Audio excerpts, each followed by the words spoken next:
Whenever Mark's ready. You ready? You can see me. Any more buzzing in?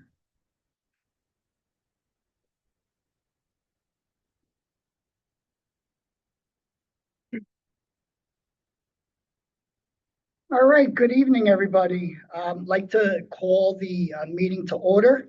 Today's Board of Directors meeting for Playa del Sol Association, Tuesday, October 28th, 2025 at 6 p.m. in the Ocean Lounge as well as via Zoom.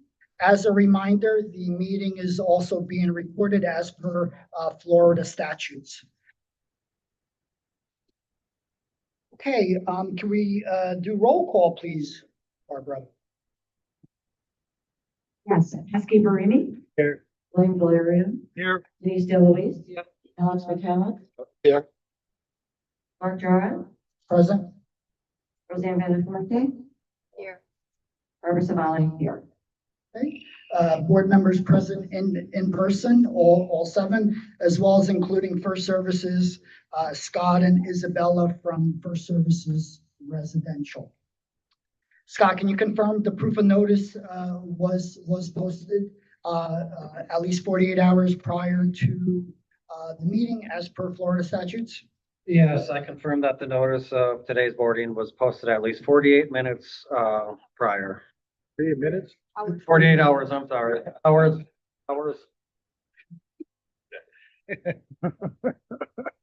All right, thank you, Scott. Do I have a motion to approve the agenda as, oh, yes, one thing that Scott asked after printing, if we could add the Truist fund to the agenda as well, from a banking perspective to change signers from the old legacy board, so they did want to add it to the agenda. See a problem? All right, we'll talk about it in detail. See a problem? Okay. That just came up. Okay, so we'll add that to the new business as Truist Holiday Fund. All right, Scott? Yes, thank you. Yep. Other than that, do I have a motion to approve? I motion. I'll second. Those in favor? Aye.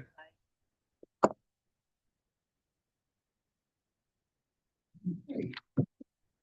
Do I have a motion to approve the 9/30/2025 Board of Directors meeting minutes as documented in the packet? I will motion. I motion. Okay, the second. All right, those in favor? Aye. Aye.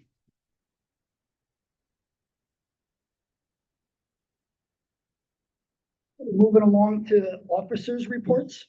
We'll start with the president's report. PDS President's Report, October 2025.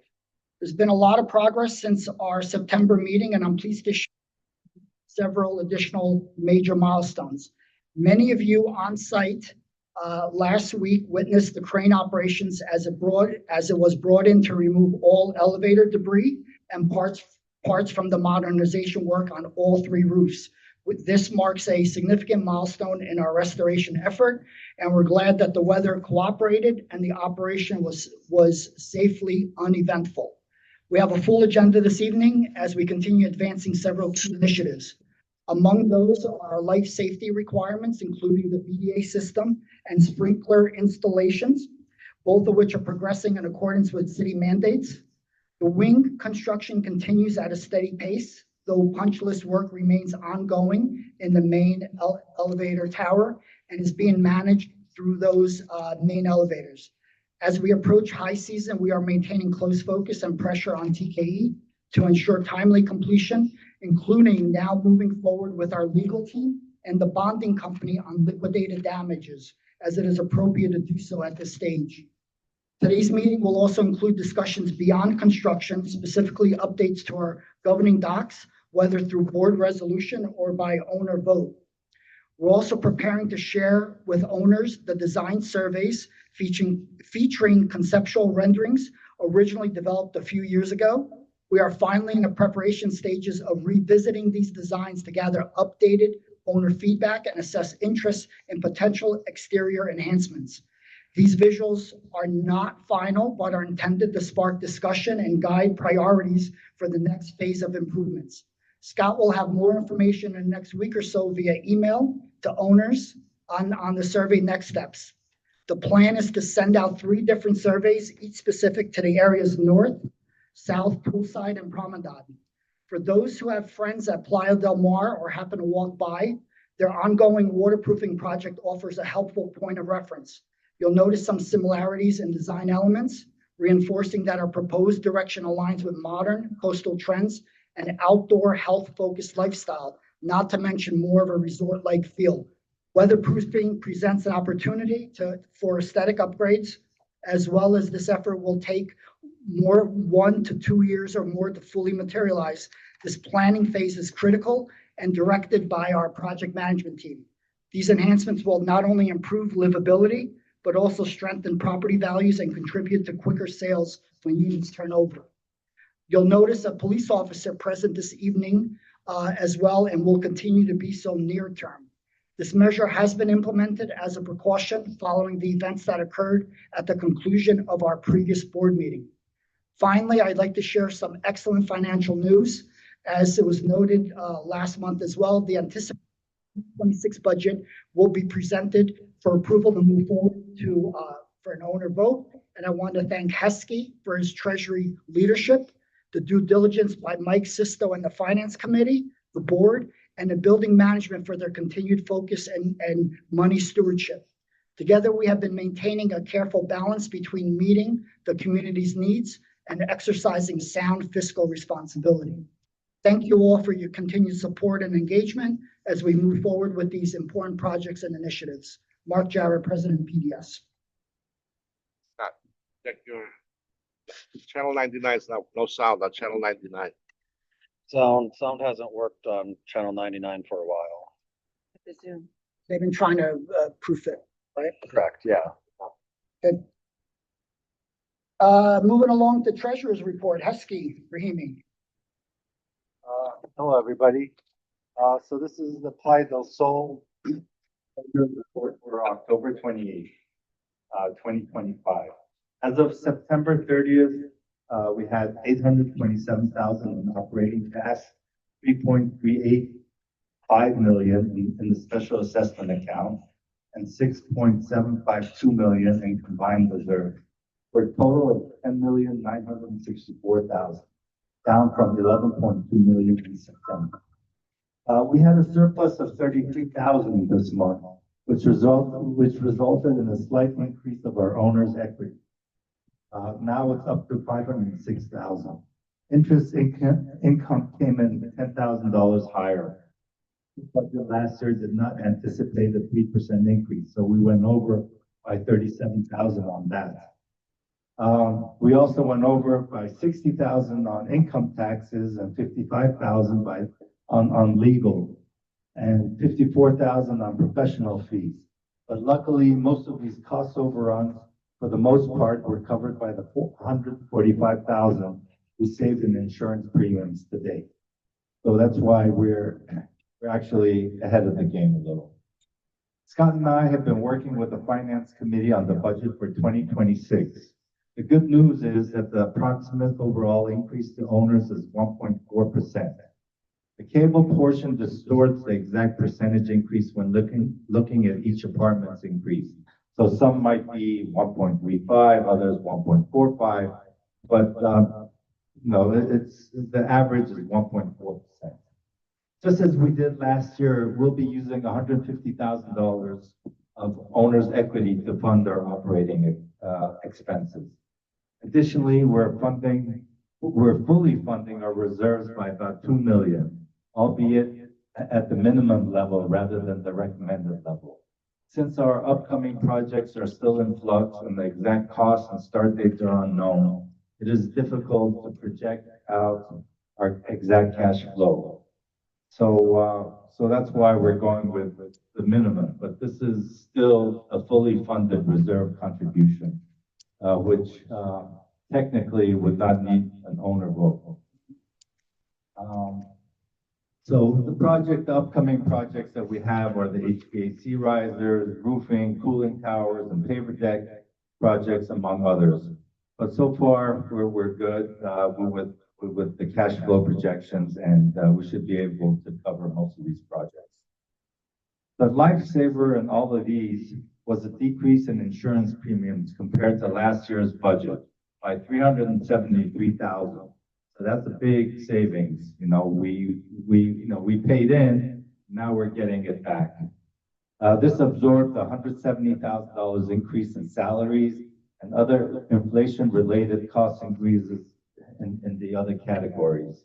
Details will be discussed at next month's meeting. By year's end, our estimated Sears reserve balance will be 5.6 million, and the non-Sears reserves balance will be 1.74 million.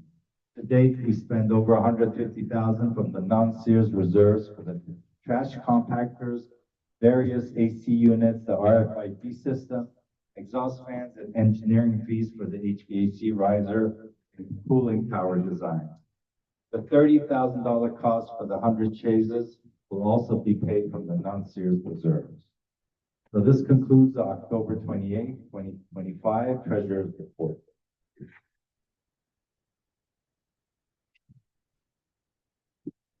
You can ask questions on the finance. You want to ask questions? Yeah.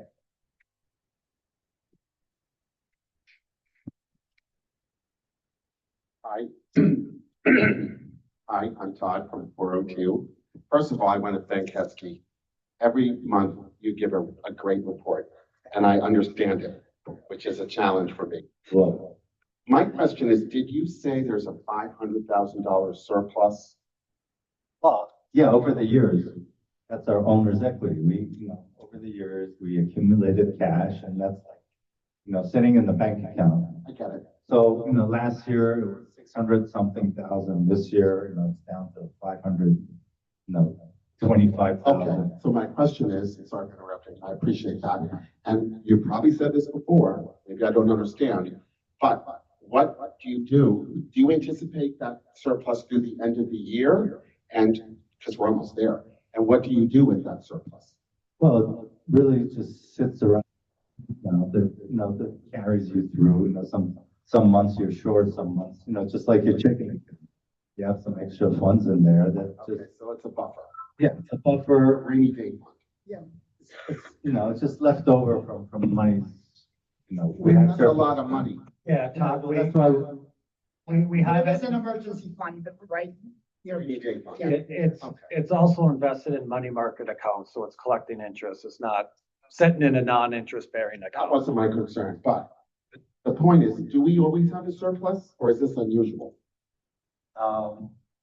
no, sometimes we have surpluses and sometimes deficits, but over the years, we built up a surplus.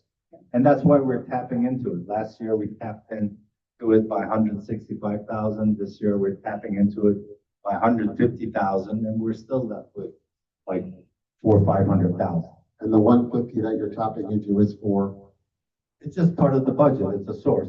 operating expenses? Yeah. Operating Yeah, expense. so we don't increase, owner's I contributions. guess. It's cushioning our. Thank you very much, and good job for that surplus. I think people are happy about that. Thank you. Okay, moving along, managers report.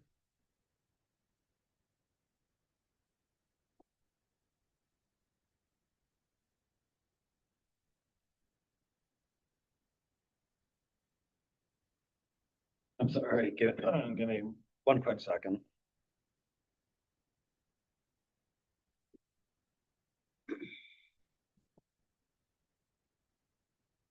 Okay, so as a continuation from last month, I was showing, I believe it was the picture on the left, the first floor trash room. So that first floor trash chute room, that finally got finished and painted by Ecolo. Their maintenance shop, they continue working on this and organizing, removing close to 50 years worth of stuff that they've accumulated that's no longer needed. So the shop's really coming along and getting organized. So both elevator machine rooms in the main tower, TKA is pretty much out of those rooms, so we cleaned those up. We painted the walls, we painted our caution stripes in those rooms, just to clean those rooms up, and we'll be, keeping these in a clumsier condition than what they used to be in. Pool pump room, we also cleaned out this room and repainted floors, repainted walls. Um, we're gonna be painting, stripes on the piping there, and we have, directional flow arrows on the piping. So that's another thing the maintenance team was working on.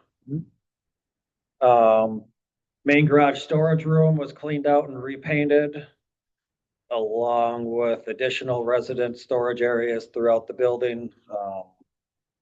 Mopping the floor, repainting it.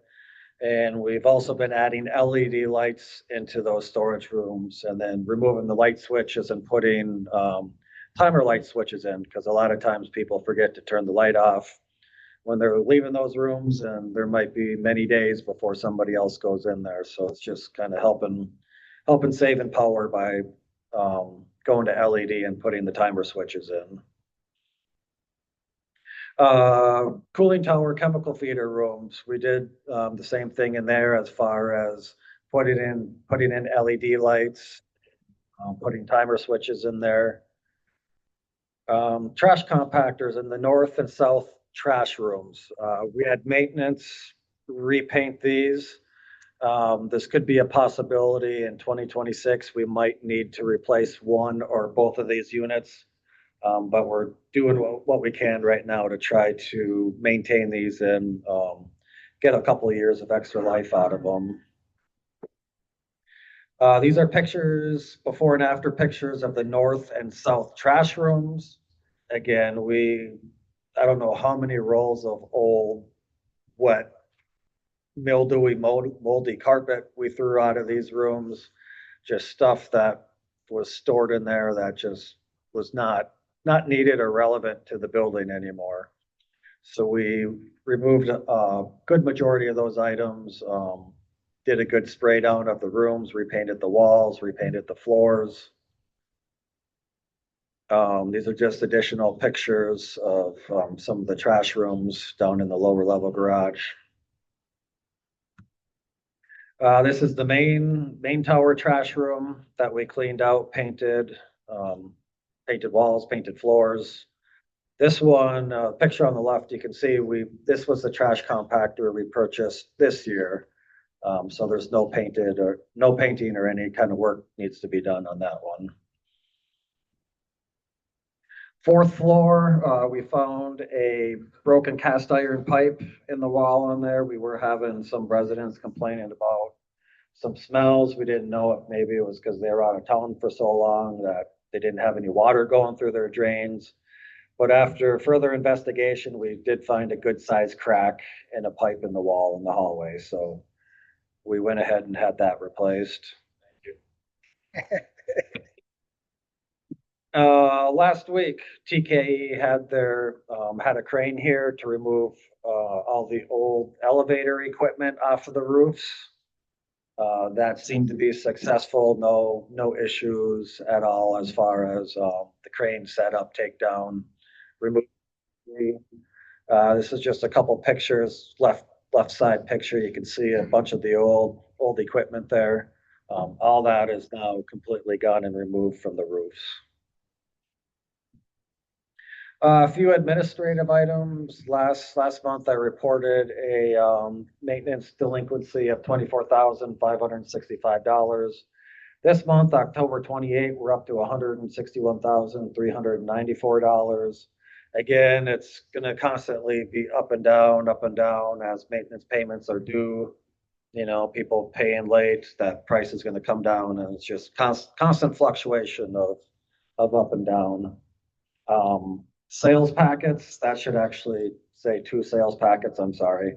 Unit 615 and 1007, and then we've also received one rental packet for 1103.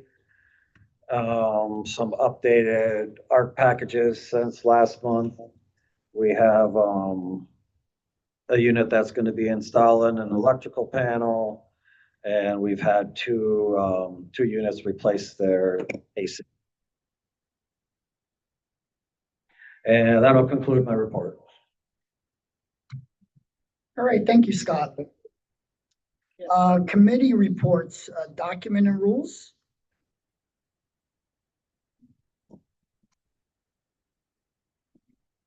Hi, Steve Ferguson, 602. The committee met twice this month to finalize some of the rule changes that were brought up at the board meeting last month.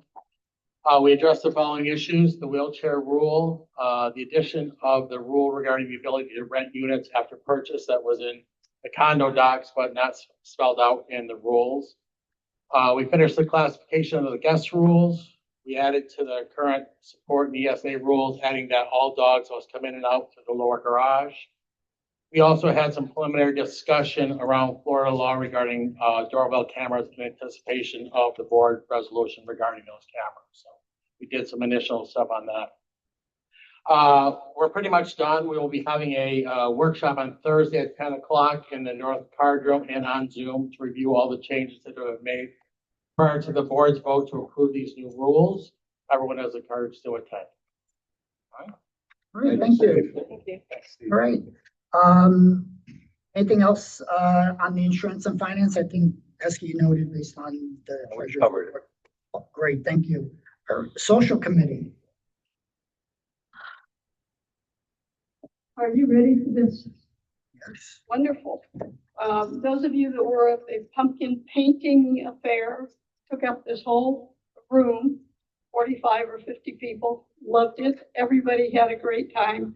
You can see some of the sample pumpkins over there behind the bar. You can only go over there and look at them if you promise not to take something out of the bar. All right, so what do we have coming up? Well, hopefully you've got your costumes ready for costumes and cocktails. We got that up, yes?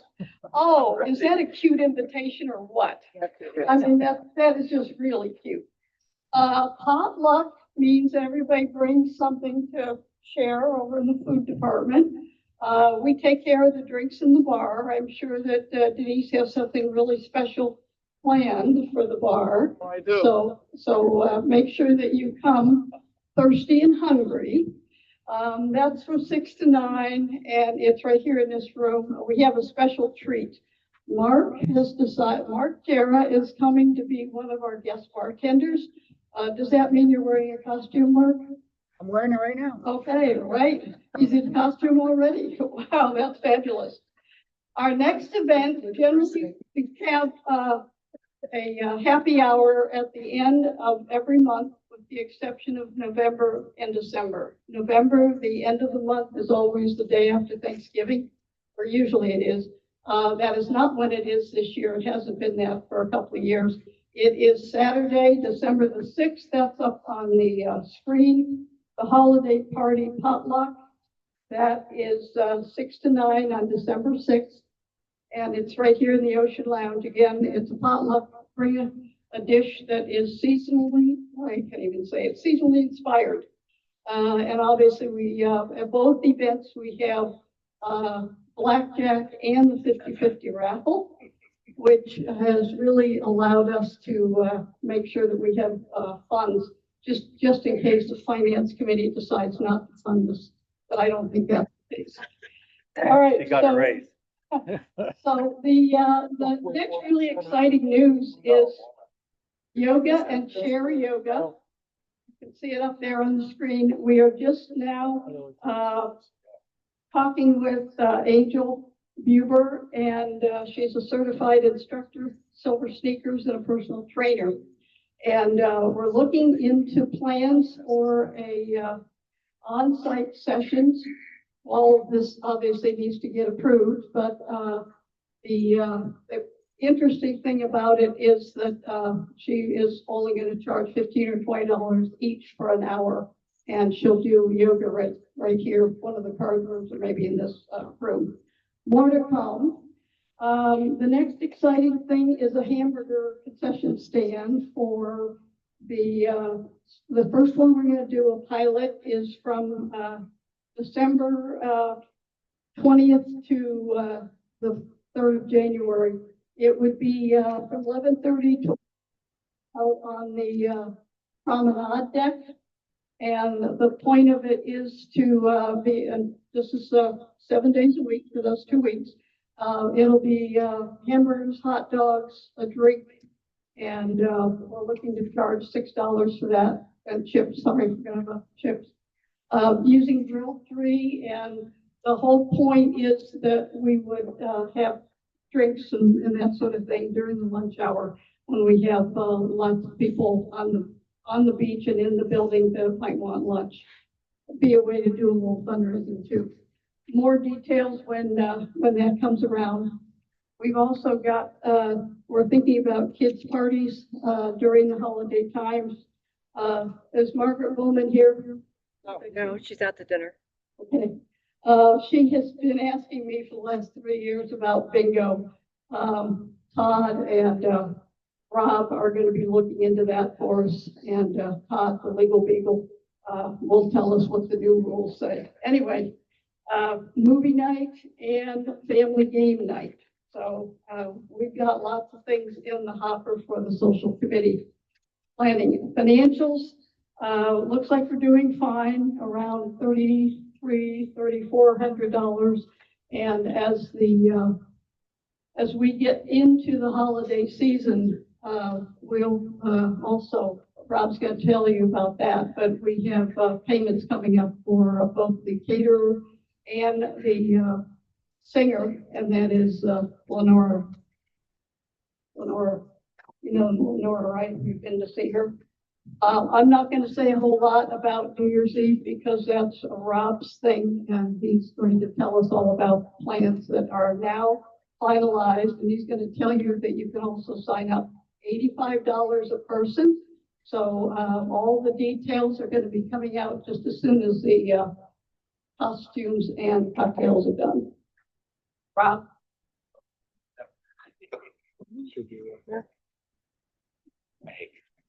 Hi, Rob 402. So we're moving forward with the New Year's Eve plan as we spoke about the last meeting. Caterer is all set. We've chosen the past appetizers. Like I said before, there'll be a large display table that I will be taking care of with charcuterie and pickled vegetables and crudités and dips and cheeses, shrimp cocktail. Dessert will be lots of blackberries and raspberries and blueberries and strawberries in a big acrylic tray with chocolates and fudge and champagne. So it's meant to be a new try, right? We're doing something different. It's more of a cocktail party atmosphere. It's not come down for dinner. So it's starting at 8 o'clock. We have Lenora singing, so there'll be dancing, etc. Lenora sings over at several places in Wilton Manors as well as Fishtails. She sings at the jazz display on the Riverwalk a lot. She's sending me a tape, and we're trying to work with the office to be able to put that tape of her singing on the elevator. So to kind of drive some interest in seeing her entertain, etc. If you were at Kathy and my 60th birthday party, she was here singing at that as well. So it's going to be a really fun, different night. And we're looking forward to everybody coming and joining us. Thank you. Thank you. Sounds like fun. Yeah, and I did notice, Mike, I wasn't aware that you were online. Do you want to speak to the insurance and finance? Is that the hand up? You could unmute, Mike, you want to unmute yourself?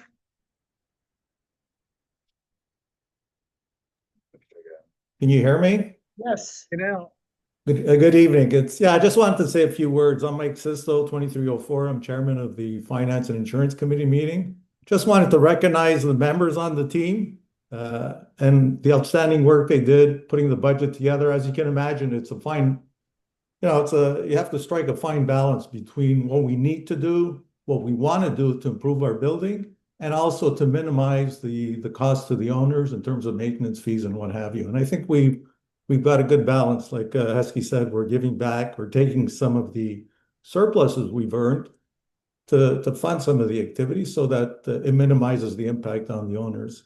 So the committee is made up of Sandra Roy, Katina Zoria, Pam Valerio, myself, Heskey, and Scott. And like I said, we've had good discussions on the budget. We've challenged one another in a respectful way. And I think we've accomplished what we set out to do. So I just wanted to take a few minutes to say that and thank the members of the Finance and Insurance Committee. And that's it. So thank you and have a good Thank meeting. you. Generally accolade to everybody. Thanks. Okay, moving along to old business. Scott, is there any major project updates that you have? Share? I think you covered in your report most of the issues we've been experiencing with TKE on the 4 elevators that have been released for association use. Again, I want to knock on wood, but they are on 5 and 6. They are still on schedule. We plan on having our consultant from VDA come on site and do an inspection just to verify that, make sure they're not pulling our leg on where they actually are on the construction of those 2 elevators. As far as the BDA and fire alarm system, our association's attorney is working on the contracts for those. Hopefully he can get those wrapped up sometime soon so we can move forward with work on those items. And for the sprinklers and fire pump, we're still waiting on contract for that one. Hey, thank you, Scott. All right, moving along, based on the prior board meetings as well and the document rules committee, noting the updated rules and regulations to move that forward for Donna Berger to create updated governing docs. Correct, Scott? Is that the next step on that? So these updated rules that are in here, I believe it was last meeting, we did ask the committee to draft the rule as far as wheelchairs in front of Right. parking spots. To the rules and regulations. Yes. Right. So they have, that's in your guys' board packet. And then there was the classification of guests that are in the current rules were kind of, the supposedly third classification of guests was kind of written in a way that didn't make any sense because it was talking about non-family member visitors who cannot spend the night, but they were classifying them as guests, and we were kind of having a discussion of, why, I mean, if they can't be here when the resident's not here or spend the night, why are we classifying them as guests? So the committee worked on that to change the verbiage on that. And then we also noticed that the rules and regulations didn't have anything about rentals in it, like what the rental policy is here. So what they decided to do, which makes perfectly good sense, is just take word from what the declaration says, as far as not being able to rent 1 year after your initial purchase, and leases can be minimum of 1 year, and so it's basically word from the declaration that would be put into the rules and regulations. So no change on that. It's just the addition of it because the rental policy has to be in the rules and regulations. And then they did updates on the pet rules as far as support animals and emotional support animals. And then I don't know if any of the committee members want to speak more about any of what I just said. Anybody have any questions? Okay, so Scott, I think it's best to go through each one and kind of make the point. Yep. Just for the workshop. We want to work on first. Well, I think just in order, the wheelchair walkers and scooters. Yes, so we should approve this because we asked for them to draft the language. And then, yes, the rest of these can be discussed at the workshop because these would be put into the updated rules and regulations they've been working on. And Scott, in general, how many from a association standpoint would we have available wheelchairs as well? 1 or 2? Are we going to have any? Yes, so we have, it's either 3 or 4 wheelchairs that we do have down at security. So the building does have wheelchairs, for use if anybody were to need one. It's the condition of them. They still in good condition? Yes, they are. I actually looked at them a couple days ago. And ultimately, if we remember from the last board meeting, this was, the intent of this ask was also to allow for the wheelchairs to be in the parking space areas. So, anybody, needing a wheelchair or walker or scooter can have it readily available by their parking spot. So this is based on, discussion certainly by other owners, who have asked for this. Sure. Okay. Do I have a motion to approve the language as noted? Are there any, first of all, are there any more questions or comments? No other question. Any questions or comments from the association?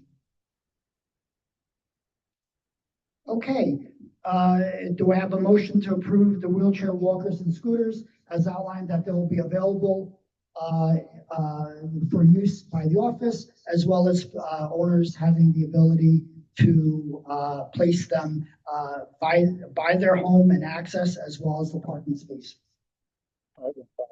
I have no problem. So motion, I'll second. First. Those in favor? Aye. Aye.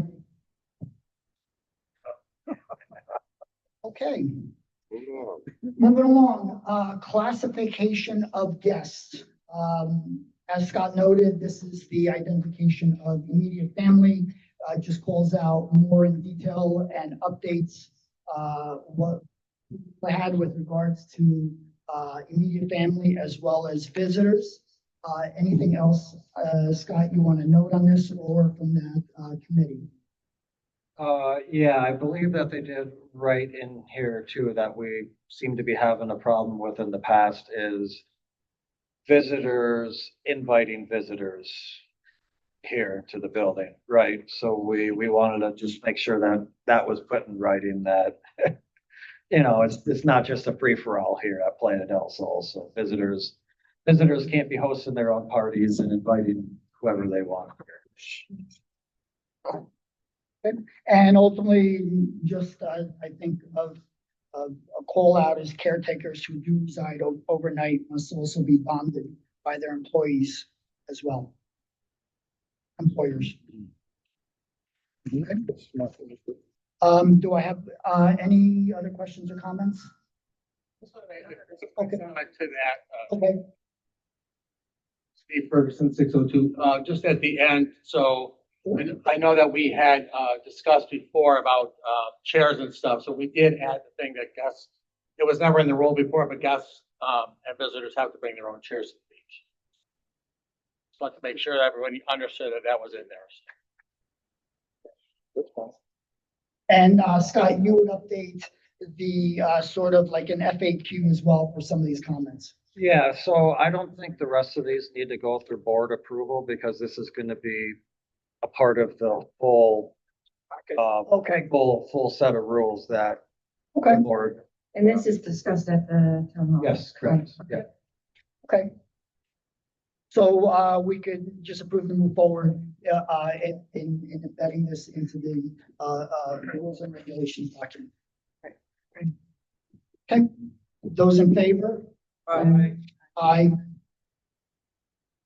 Okay, moving along to new business, the 2026 budget.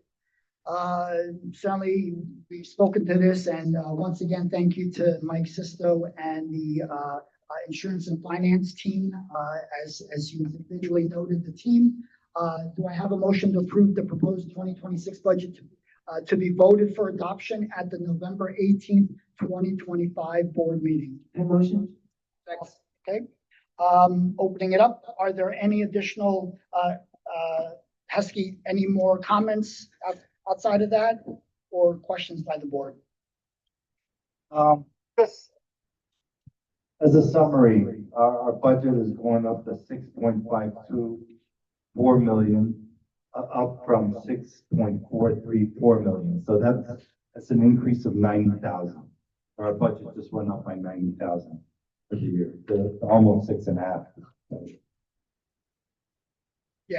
which is, And the social committee got a raise from 5,000 to 7,500.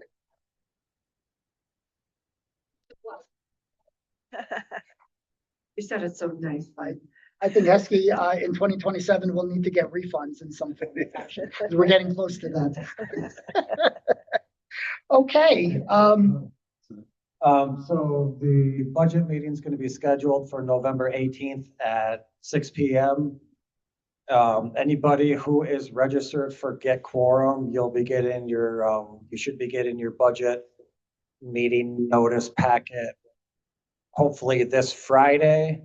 And then anybody who has not, is not signed up for Get Quorum and electronic notifications, you guys will, be getting yours through snail mail, depending on where everybody lives, probably sometime next week.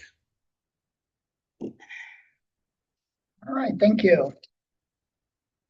Okay, moving along, with new business is ratifying the sprinkler and fire pump proposal by Century as, oh, yes. Sure. Before you take. Just want to make sure that we're sticking with the reserve recommendation and we're not cutting that short. Like, in other words, whatever's been recommended to put in the Sears and the non-Sears that We're going with the minimum amount. But we are going with the it's the recommended minimum. We're gonna be fully funded. Okay, It's a minimum. all right. I just want to make sure we don't cut back. That's what I'm saying. 2 million. We're still contributing 2 million. I think there's another question or comment on the finance. Why can't we all get? Step to the mic. They don't like. You will in time. Everybody likes you. Mike, you guys, I'm sorry, what's your why question? can't we all get the budget? I didn't understand. No, you, Getting what, or, no, you will. There's everybody that signed up for electronic notifications voting online. You know, you're gonna get your packet in through an email, through Get Quorum. There's people in the building that still haven't signed up for electronic notifications and voting online. So by law, we have to send them a physical paper copy. package? Okay, Yep. now I understand better. This is the preparation by the finance committee and sending it out. Okay. All right, moving along, ratifying the sprinkler fire pump proposal with due process and picking Century.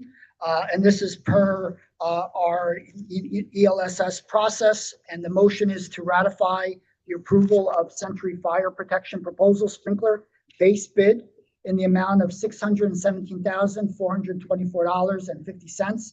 And the fire pump proposal in the amount of $68,817.00. Do I have a motion? Okay, opening it up here. I don't know if there are any other questions internally. I know there was due diligence by the board as well as Sharp, the project management team. We could call out the aspects here within the proposal. And I want to make sure this is the sprinkler base bid for PVC as well as steel pipe. And it is at $617,424.50. And then ultimately, the secondary one that is required as well is the fire pump. And this is confirmed per the ratings that we need to replace the existing fire pump with the appropriate codes and power supply. I have a question. Is the BDA in this number? No. No. Okay. So we're still working on the BDA. No, we ratified that Yeah, at last meeting. So we're Yep, good with that. yep. So I'm used to seeing them as a package, so we're good. Yep. Okay, Yep. And this continues on the whole process from an ELSS perspective. great. Okay. So we're still working on the contract though, right? Yes, this is to move forward to get the contract in front of legal counsel from a red line perspective and confirmation to move forward with it. Okay, any other questions from the board? And we'll open it up to owners. I'm gonna open it up. Yep, go ahead. Odd 402, maybe I missed this. what is the expense for the sprinkler, the fire protection? What are we talking about approximately? We are talking about, $680,000. Okay, good. Question.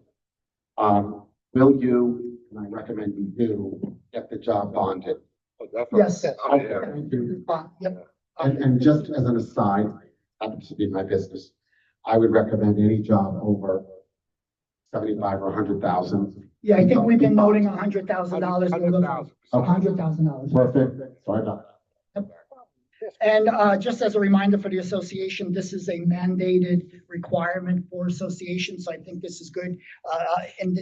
What is it, January 2027, we should be finalized. We have every intention of completing that, but obviously, I think showing due diligence to the fire marshal that we are, aggressively moving along will help mediate that, but every expectation is to meet that deadline on our end. Okay? Any other comments or questions? Okay, so those in favor of moving forward with Century Fire Protection Sprinkler System base bid in the amount of $617,424.50, and the fire pump proposal in the amount of $68,817 with confirmation from legal upon contract review. Those in favor? Aye. Aye. We got everybody? Yeah, aye. Okay. Yep. Okay, Moving along. we're moving along today. New business, association parking spots. We've had this. No, I'll do this one. Okay, go ahead. Go ahead. I'm gonna stand up for this. Yes. Where's the drawing? Where's the drawing? Where's the drum? So the association currently has 4 spots available for rent. Oh, the lottery, yes. Unit 101, 275, 276, and 286. We currently have 6 units that, still want to be in the drawing after going and looking at the parking spaces. We had a lot that decided that they didn't want a parking spot or the potential to rent a spot anymore just because of the location or the size. So we're gonna do a quick drawing, and the way this is gonna work is, first name and unit number that gets picked out, they'll have first choice of a spot, second person will have second choice, and so on. We don't need to, you guys don't have to tell me what spots you want tonight. I can reach out to the list tomorrow, by phone, and you guys can tell me, the first person, I'll reach out to them, they'll tell me the spot, and I'll call the second person and tell them what the available spots are. But I would like for somebody else to put the names in and draw the names besides me. Lynn? Okay. Take the glue off your hand. And we have an officer for validity today here, so we are all good. Got a gun. And he has a gun. And just, yeah, no, read the name and the unit number first, and then fold it and put it in here. It's empty right now. Joe Scovani, 609, Joe Scofani, 609. Mary Scovani, 1601, Rosemary Scofani, 1601. Patrick Hennessy, 1817. Patrick Hennessy, 1817. No, put it back in there. It's okay. Yeah, close them up.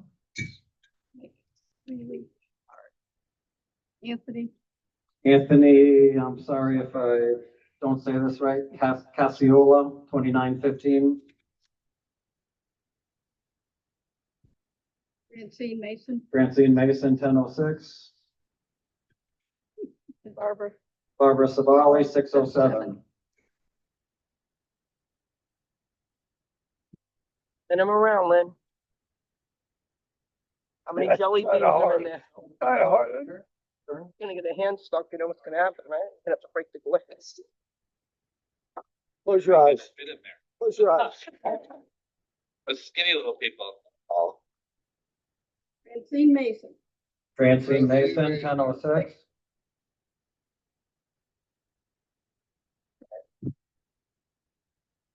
Yeah. Little fat hand. Joe Scavani, 609. Joe Scalfani, 609.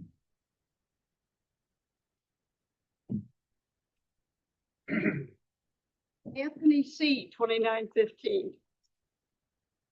Anthony C, 2915. Barbara. All right, Barbara. 607. Barbara Savali, 607. Barbara gets free washes. I am not only the Keep person. keep going in case if any of these decide they don't want to spot. That's true. Patrick Hennessy, 1817. Patrick Hennessy, 1817. And Rosemary. Rosemary Scalfani, 1601.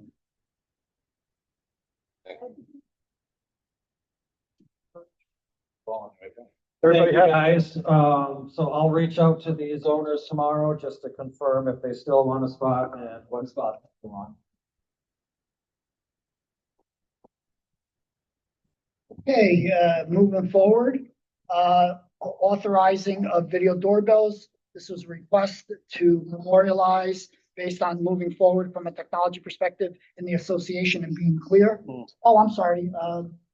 We have enough. Access control. Oh, yes, sorry.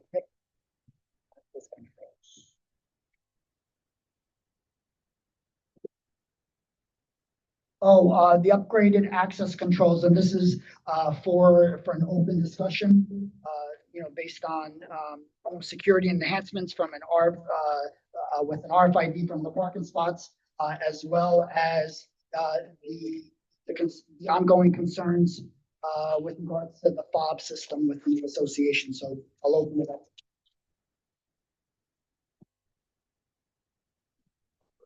So, we're looking at different, options, right? So we have the terrible system that we have now that can be copied, right? That's what we're trying to get away from, the fob system, right? And, a lot of buildings that I work in with for service have the phone apps. So, which work really well because the office can turn them on and off really quick. You just come into a building and you hold your phone right for the access and you go. So it's pretty easy. And it's easier than using facial recognition, which I think some people are a little scared of. And but I think the app system, everyone's used to apps. That's just my idea. I think Scott can tell you, or Joe Snell can tell you how they work in their buildings with the apps, but I've seen them work and they work really well. Like for me, going into a building that has an app with them, I have to go to the desk and the desk lets me in. So only the people that have the app on their phone, kids really love them. They can just swipe their phone, and come in. But the easier part was for the office to be able to shut them down too, which I thought was kind of cool too. Did you guys look into that, by the way? Yeah, well, we already had two proposals from the past for the first set of phase project. I believe yesterday someone came in to speak with Scott. We have another company coming in to give us what options and look at our system, because our system right now, it's like outdated. And these fobs can be duplicated at Winn-Dixie anywhere. So they're recommending to come in, look around, give us a couple of different options. There's new technology out there other than face recognition. There's a new camera that's out there. We're going to try to do with what we think is right for the building based on what they come up with, and then we can tweak it and just continue to do the legwork to get this building sort of in a lockdown, but to secure the building. Because right now, between these fobs being passed around, different color fobs, allegedly Airbnbs, people renting their units, there's no way to stop any of this. And you really need to put a good lock on your front door. If you don't have a good lock on your front door, you might as well just leave the door open and just let anybody in. So we need to move into the next phase, because the world is changing and now Florida is a carry state. I mean, it's bad enough. We need to protect ourselves. So right now, the system we have, in my opinion, is garbage. And we need to move into the new technology to try to lock this building down. I've used a very similar app that I think you're proposing. I think it's great. But just considering our demographics of older people, I would maybe take a look to see if there's other options. As well as, I don't know if there's any newer outside of face recognition, newer fob systems that can be controlled internally?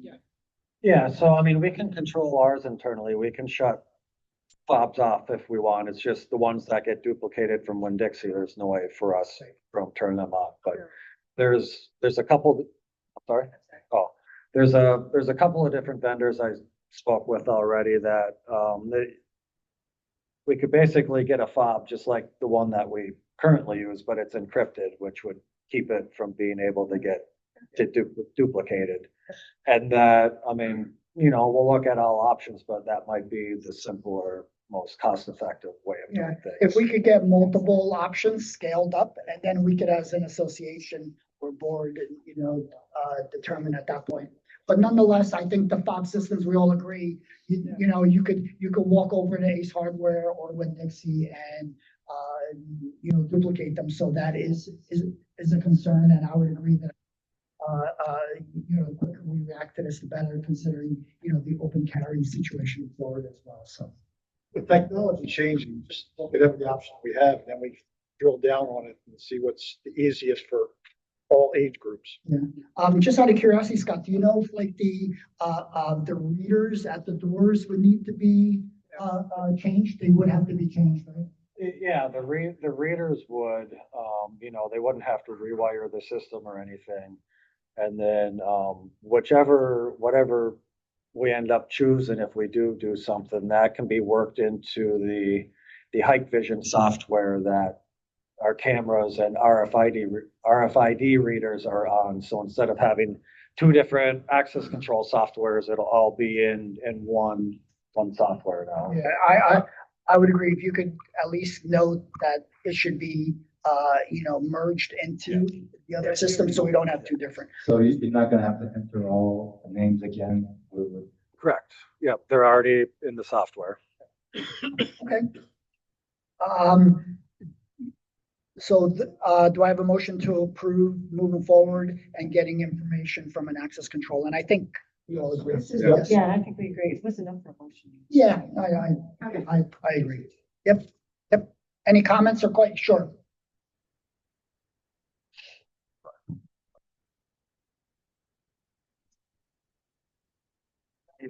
Bruce Capani from 1601. I just want to make a comment. I do like that idea with Scott said, keeping the fobs and just encrypting them so nobody can go to Winn-Dixie or whatever. Okay. And I want to make a comment, and I'll share this with you in reference to facial recognition. During the 5 years I was president, we did a lot of research, went to a lot of buildings, etc. And including this past week, I just asked three people I know at the Hermitage who used the face recognition.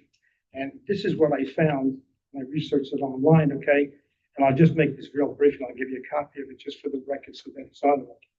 Okay, according to the information I found on the internet, okay, no association can legally force owners to use facial recognition system for any common area access if an owner objects to it.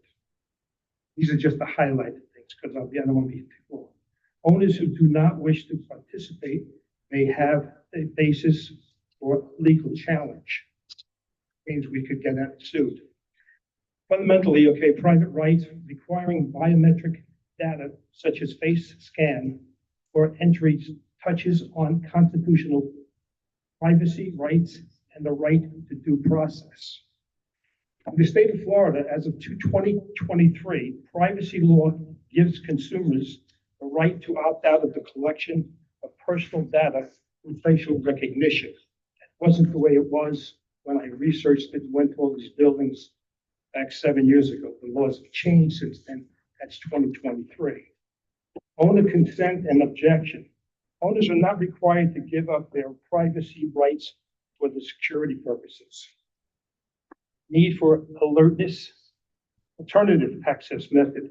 So they require that if you do put facial recognition, you have to give those people in the building that don't want it another form of access. That's why I do agree with Scott. Leave it with the fob. That's the purpose of making sure that strangers don't walk in and out of the building. I'm all for it, no problem, okay? And then the last thing, since I had this prepared, I did want to just read it. Okay, and I'm finished. The security and liability risks. Storing biometric data creates a significant liability risk for the association. If the data is breached, or there's a breach of the data itself, the association can face legal and financial repercussions on the owners whose sensitive personal information was compromised. So I just want to let you know that if you do go to think of facial recognition, there's a lot more to consider, okay? I just want to give you a copy. I'll give that to Scott. Thank you. I'd just like to say something on that. The benchmarks from even First Service and all these high-end buildings are actually moving away from the key fob system to new technology. So maybe that's an old from years ago, but if you look at the benchmark from First Service and some of the other buildings, they're all saying to move away from the key fob system and go with the new technology. May I comment? This is out of the computer today. You can't believe everything you read on it. Thank you. Facial recognition. You You're can't talking about biometrics. read on it. Other than biometrics. Biometrics opens up a lot of. No, but that's. It could be palm readers. It could be a operator, it could be a card. That's why we're doing it like that. Or whatever. If we're looking at, I would prefer fingerprints or DNA. These fingerprints, I know that I've had to give my fingerprints, fire it on and things like that. My facial recognition can be duplicated with AI right the way it is. The next thing I'll find it on somebody's license, or I'll find it on passport. 3 minutes. Yep, I guess the assessment, yep. Hi, Reva, apartment 1111. This is just very simple on security. Most of us have our little things on our cars. I thought the purpose of that was to keep the gates closed in the garage all day, but yet I see the garage doors are still open. Main garage. Yeah, the main garage would be open during the day. This allows us. Yeah, we have a lot of traffic. Yeah, during the I day. thought it was going to be closed like most of the other buildings on the Gulf. We don't have an access gate, so if that gate's closed all day with contractors coming in all morning, that gate will go up and down 100 times a day. That's the reason why. I was under the impression that was the whole reason for it. So, Well, okay. it will be once we go live. Thank you. Next.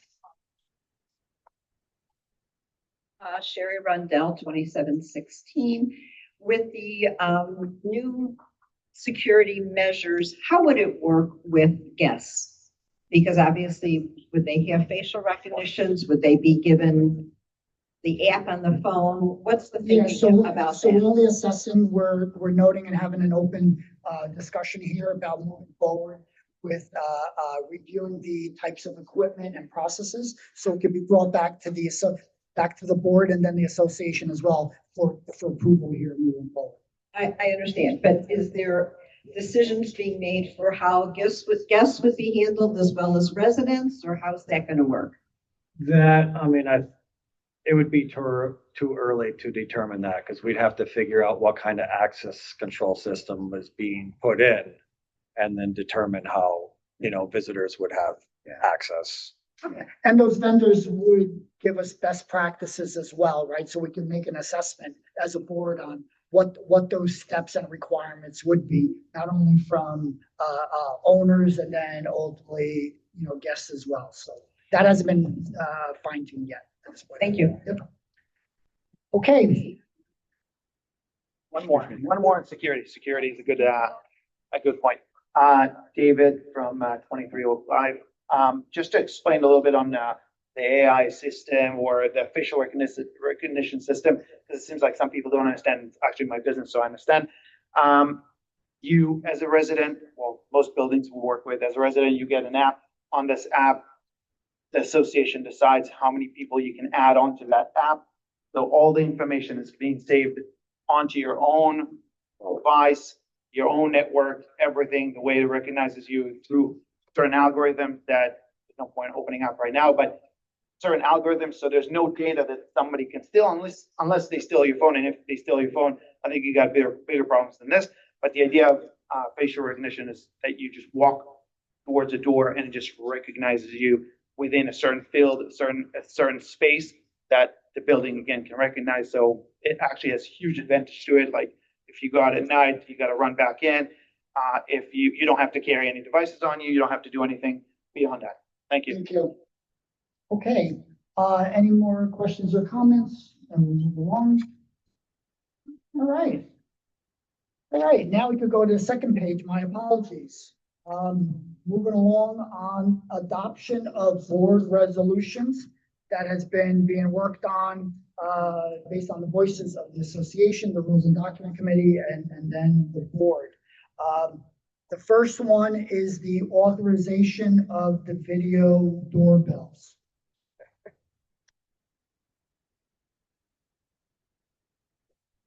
Do I have a motion to approve the board resolution authorizing installation of video doorbells? I have a motion. I'll second it. Just to open it up, I think this resolution is, this was ultimately documented by Donna Berger, our association legal counsel, and just notes in residents are able to install video doorbells, and specifically, this is a blanket approval to do so, but noting where it needs to be, that the video doorbell may only be installed on the main door to the unit or directly on the common wall adjacent to the designated main entryway for the unit, with the top height of the video doorbell being installed at a height of 52 inches above the floor to the main entry and nowhere else. So this defines basically, also from a privacy perspective, where the doorbell could be installed. Any comments or questions from the board? Any owner comment or questions? Okay. Oh, all right. I'm kind of surprised. I'm looking for a question or comment. Those in favor of approving the board resolution provided by legal counsel authorizing the installation of video doorbells, those in favor? Aye.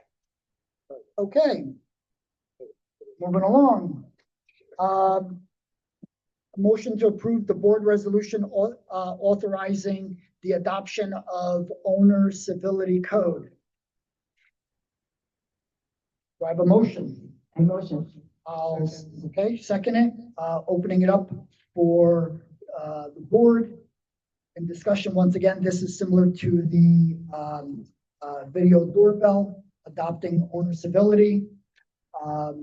Just calling out, I think it refines the current code, but one of the interaction with other owner and residents and guests. Do I go through this, Scott, just for the board, or? Sure. Okay. No owner or tenant or resident or guest may be verbally or physically abused or otherwise engaged in conduct that is offensive. No owner or tenant or resident may request special or personal services from an association employee or contractor while they are on duty for the association.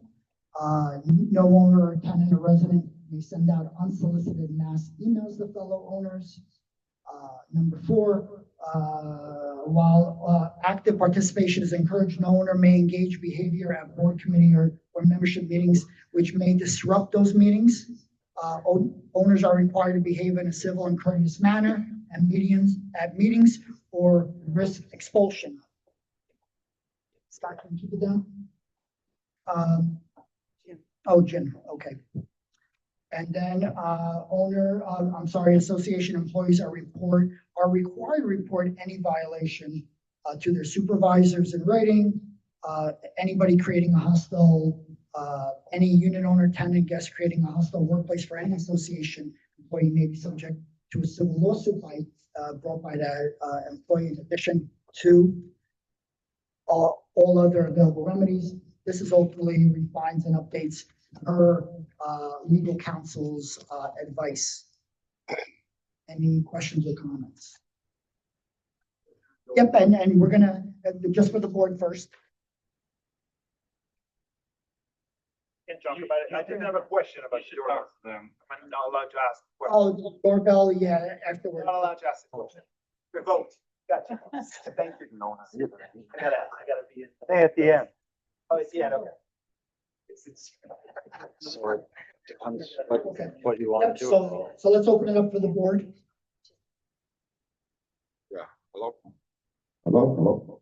Oh. Yeah, I see all the no's. What happens if somebody does something? What are the ramifications of of anybody, any resident, contradicting any of these, requirements. I would expect this would go to, the office as well as, finding. At least some of the aspects. Is it part of the, finance? You have that? Scott, you want- Yes, because if you read, after it says now thereof, it is hereby resolved that the following policy is hereby adopted and added to the official rules and regulations of the association. So, yes, if a rule is broken, they have the ability to go to the finding committee. So these resolutions would become a part of the rules and regulations. What other fines, if any? Dollars, up to 1,000. Up to I max saw out that, at I saw that. 1,000. Right. But those- Kind of like your health. But obviously, you have a resolution beforehand, right? With discussions with. A warning, and then you're gonna, if you issue a warning first, and then you slap them second. Yeah, is that the way it should work? Or- That's what I think. Why not? Well, Scott, how does First Services look at this in other buildings? I mean, it really depends what the violation is, right? It's not gonna be the same slap on the wrist for every violation, so it just depends what it is. Normally, you want to have a conversation first of, why did this happen? What can we do to make sure it doesn't happen? Maybe somebody honestly didn't know something, but then obviously if it comes to a second, third time, that's when the board needs to propose to levy a fine on a unit. Does the board, make that recommendation, or the finding committee make a recommendation? No, the board, if the board wanted to find a unit, you have to put it on the agenda, unit 1, 2, 3, unit owner fine. The board makes the recommendation, levy a fine, and then it goes to the finding committee that has the final say whether, yes, we're gonna proceed with the fine, or no, we're not. So there is board involvement. Yeah. So it was, the law changed like three or 4 years ago. It used to be the other way around. Okay. Yeah, can you just note that, Scott? So the board said that process sounded backwards, and 3, 4 years ago, that would have been backwards. 3, 4 years ago, it was the finding committee recommending a fine, and then the board would have the final say on a fine, but the state changed that law a few years back and rotated it where the board suggests a fine and the finding committee has the final say on it. In other words, you're. It's a lot of powers. It's a common, in front of their peers. right? Signed by your peers. Yes, in front of your peers. Okay, Looks like an arraignment. is that it for the board on questions or comments? I think we'd like to open it up for association members. Okay, we had a hand first. Can we- Let's Brooke go first. I'd love to hear what you have to say. Totally make my thoughts irrelevant. Can you just read the part about emails, mass emails? Yeah, I saw that, so. All right, number 3, no owner, tenant, resident, or guest may send out unsolicited mass emails to fellow owners and residents without first obtaining consent from such owners and residents to those electronic communications. Unit owners are responsible for statements, written or oral, they make, which may be legally deemed to be defamatory, slanderous, or. Okay, so no owner can say, well, I had their email and I had permission to have their email, but they can't send out unsolicited stuff anymore. Okay, and I don't mean to mass emails, okay? So that being said, I've gotten emails during election period, okay, that people have gotten my email somehow, some way, and mass emails go out, okay, and I'm not interested in getting them. I don't respond to them and what have you. So is that putting an end to that? Would that fall under that category? I would say so. That's the way it's defined by legal counsel. Yeah. Okay. Thank you. Thank you, Kat. Next.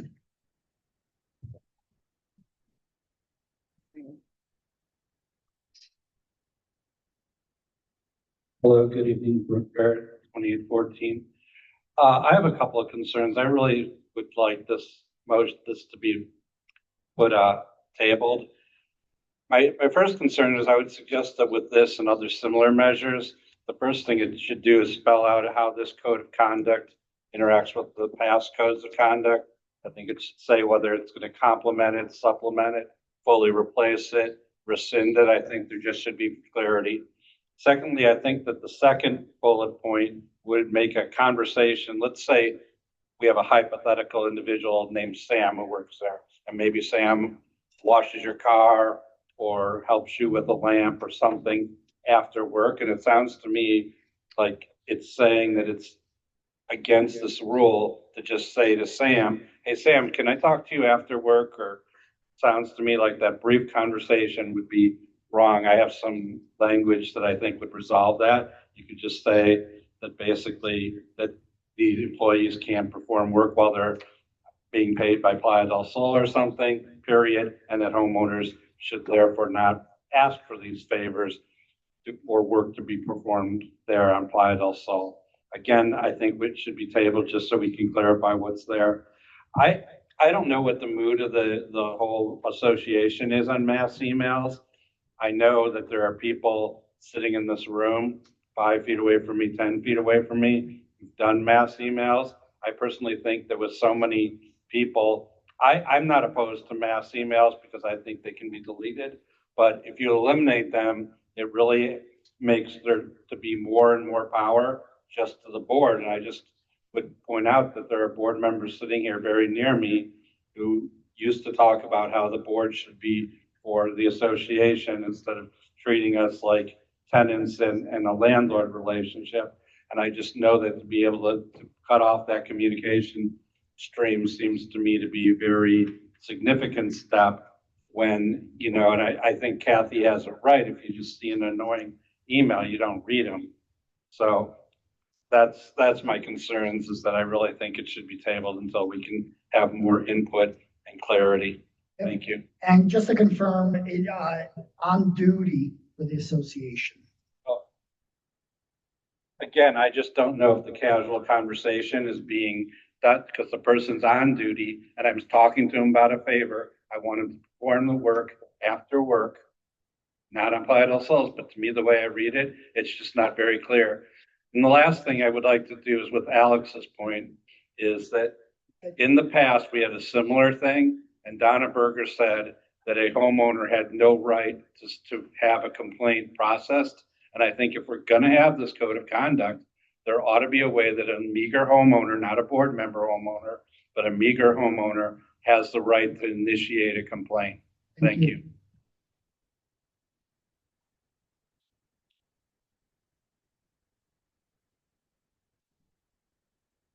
Evening again, it's Joseph Mahoney, 1601. Kathy's concern is my concern also, okay? Could you define what, first of all, can we just have all of these rules sent to everyone in the building so that we can look at them, think about them, and if we want to comment on them, we're not asked to do it at a meeting, 30 seconds notification, if you know what I'm saying. So I just, before you vote on this, okay, I think maybe we have the rights as owners, not tenants here, okay, which has been said many times, we're owners. I think we have the right to read these and understand them carefully before we vote on them. Secondly, okay, when you say mass email, obviously the mass email was sent out last year, just before election, which changed the election, of course. Put that aside, okay? The thing is, define mass emails. I have a lot of friends that live in this building. It was present for 5 years. If I send out an email to my friends, you're going to tell me I'm going to get fined by some arbitrary group of people that has nothing to even do with the board? I don't think that that's justified. I have friends, you have friends. If I want to email my friends, that's one thing. The law states, as was used in January, that you have the right, everyone in this building has the right to go there, to the office in writing and request the emails of everyone in the building. Are we trying to circumvent the law? That's what this does if you put that in. The law states we have the right, as was done last year and can be done tomorrow, that I can go down and say, I want the emails of everyone in the building. Those emails are given to people that don't pay $7,000 like I did 2 weeks ago. You have people in the office that have access to all of that information. Okay? They have more rights than I do. I'm the one who wrote the check for 7Gs, not the people in the office, not the people at First Services, excuse me, and I'm not knocking them. But nobody else has that right except me. I'm an owner. And so is everyone else in this building, and we need to be respected as owners. We're not tenants. So that's my opinion. That shouldn't be voted upon until everyone in the building, 370 residents, read it and understand it, ask their questions. And if anyone else has objections, as I do, okay, I have the right to send an email to my friends or relatives. I have relatives that live in the building also. You're saying I can't send them an email? Is you consider it a mass email? You have to define that. What is a mass email? How many people? Is it 100, 300? Okay? Point is this, I have a right to send an email to anybody I want to send it. That's the law. If you want to change the law, go to the state, change the law. Don't pass laws in building to circumvent the state laws. Thank you so much. Thank you.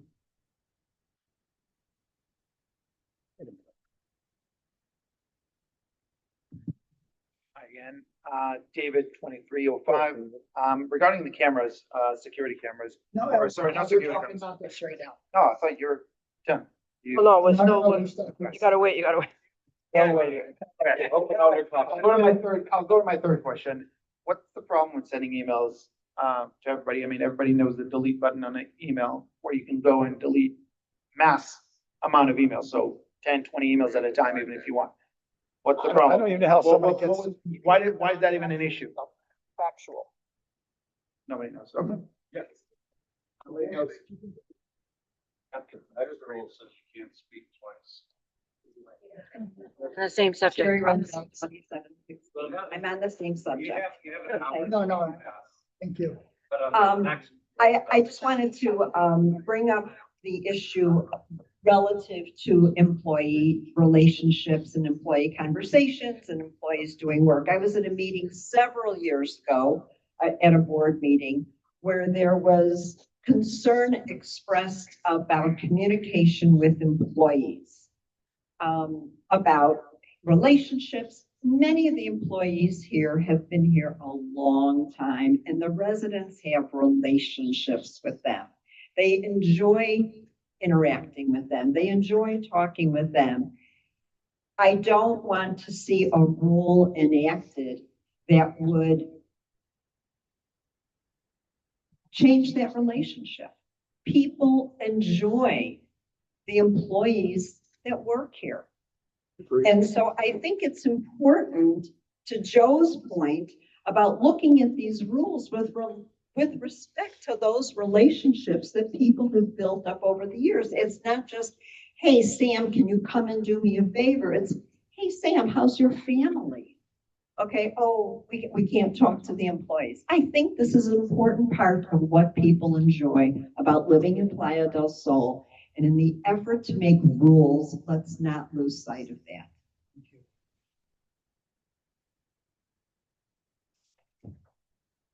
I didn't use my 3 minutes, so I'm just gonna say one thing. I think as far as the emails are concerned, it's, the big word is unsolicited. Okay, if you got 50 people that are your friends and family, that's one thing. Okay, but I find it very hard to believe that you could go to somebody into the office and demand everybody's emails. That means the office could give out my phone numbers, and I don't think that that's right. Okay, I submit my stuff to the office. It is private, it is confidential. If another owner wants my phone number, they email the office to ask me if they could give my phone number. Okay, and I think that's the same with emails. That's private. My phone number is private unless I register it online. So you're basically saying that you could ask for my email. At that point, they could give you my social security. Doesn't make any sense. You know, so again, I think the big word is unsolicited. People get a lot of unsolicited emails. So just to be clear, nobody can come into the office and say, I need the email of every resident or unit owner in the building. What they can do and what they have done in the past, and this is the legal work around it, is once somebody agrees and consents to electronic notifications with the association, that email then becomes a searchable record by a unit owner. So a unit owner can come to the office and say, I would like the email list of everybody that is signed up for electronic notifications. And that's how your email would get out there. It's not your name and email, it's just a big list of emails. And that is legal through the state. I need to find unsolicited. Well, I think it'd have to get refined better. The main reason I was coming up is because I wanted to say what Scott said. We're not asking for nobody's phone number. Nobody should have anybody's phone number. You can't get it on whatever pages you have over the internet, fine. The email address is public. Once you give permission to this building, okay, those are public and open, and doesn't matter. I have in this building hundreds of people that know me, stop me and say hello. I was president for 5 years. You can't tell me I can't communicate with the hundreds of people that I know. Okay, that's the law. The law is I can. Thank you very much. Thank you. Anybody online?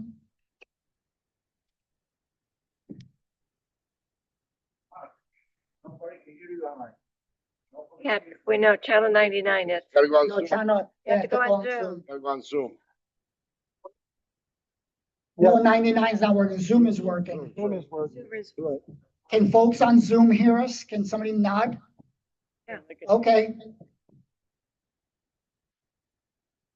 All right, so there were a couple of points on what's clear about talking or requesting with owners. I'm sorry, with employees as well as unsolicited emails. Where does any other points on the board?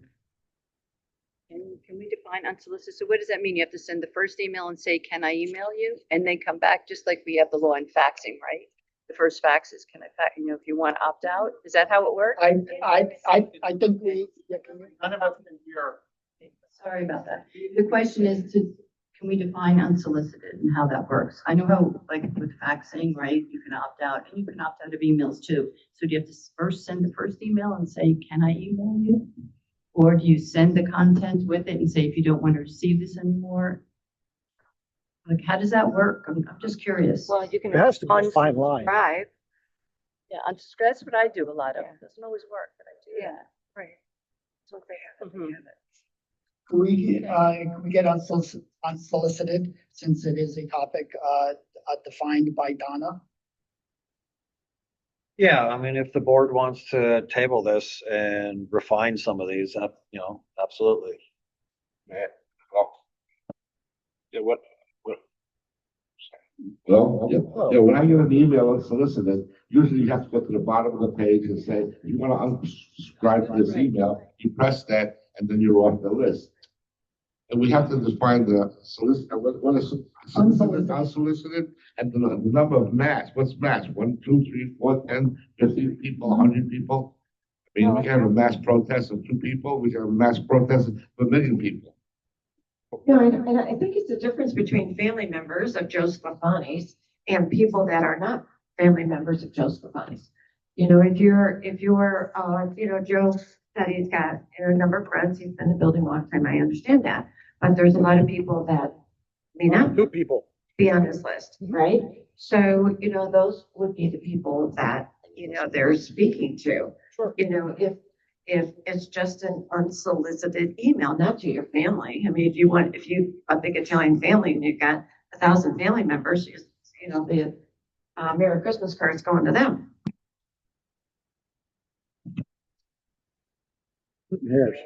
Yeah, I think we're splitting hairs, but on my point, I think we would. Yeah, yeah, we're gonna table this. Yell at me, okay? Don't yell at me. I'm yelling at you. I think there's a lot of open questions, and I'd like to get Donna Berger's take on why, because this was all formulated by legal counsel, so I wanted to get her take on the questions around mass email, unsolicited, and then ultimately to Brooke and some of the other owners noting about contacting. It's really not I could see the verbiage and splitting hairs of contacting versus doing during work hours. So I think at this point, this seems to be tabled to get refined. Okay. Moving forward, where are we? Okay. All right. Firearms. This was based, do I have a motion? Do I have a motion to approve the board resolution adopting rules regarding the transport of firearms in and out of common elements at Playa del Sol? I'll motion. I'll second that. And this is with regards to the recent law passed in Florida and calling out, some of the concerns by the association on documenting some of the rules around that and going to legal counsel with the advice of board members, owners, as well as property management to define what is considered the open carry within a association, which is a private element as well. So any? Well, Yep. Hi.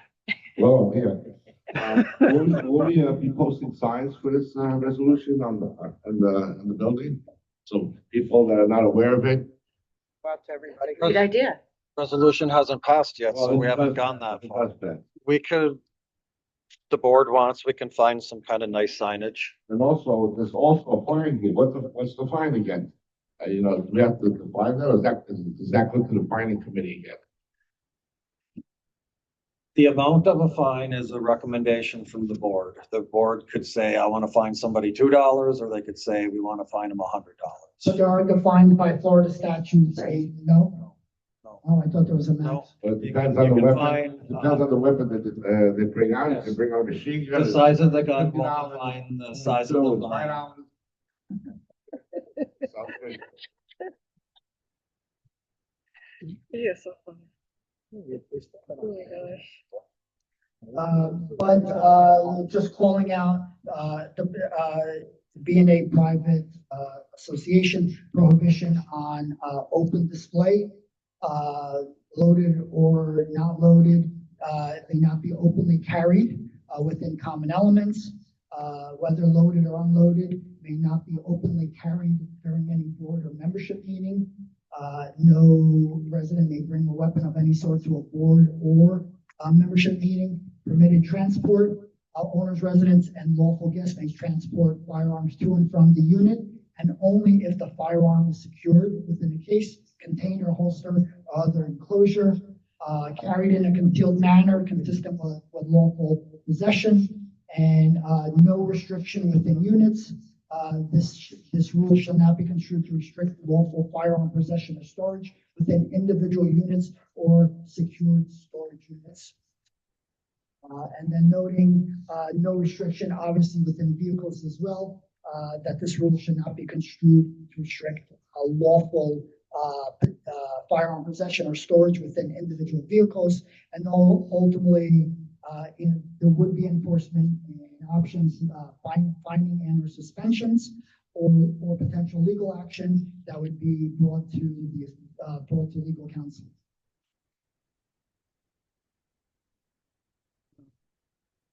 Any questions by the association members on that?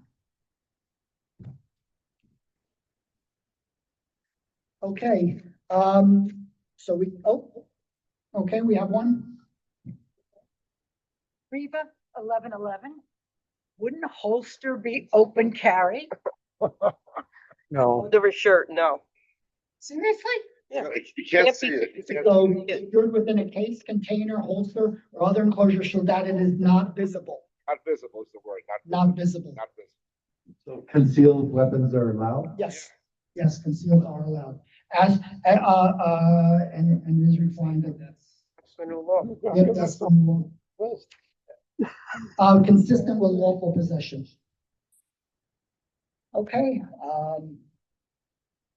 So those in favor of approving the board resolution, adopting rules regarding the transfer of firearms in or on common elements.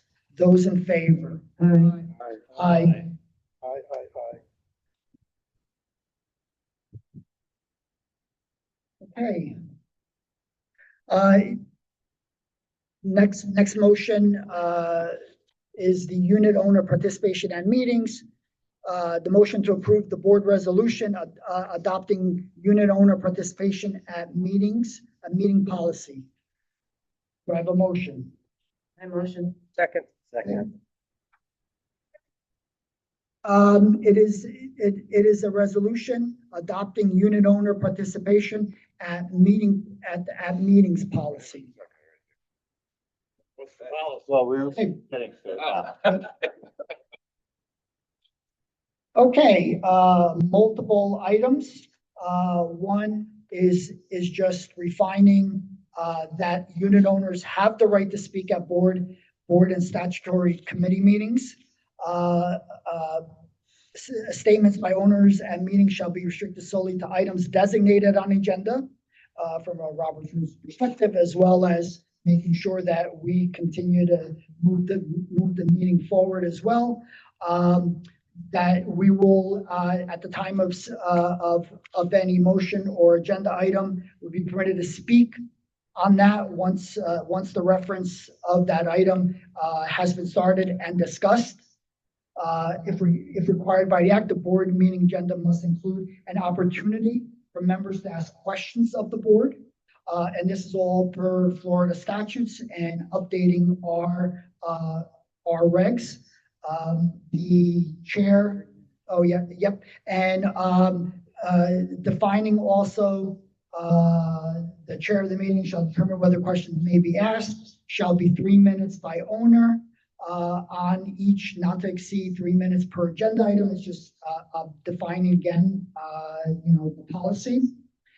Unit owner meetings, the attendance at meetings have the right to attend unit owner meetings either in person through a valid proxy. It's just continues once again, same aspects.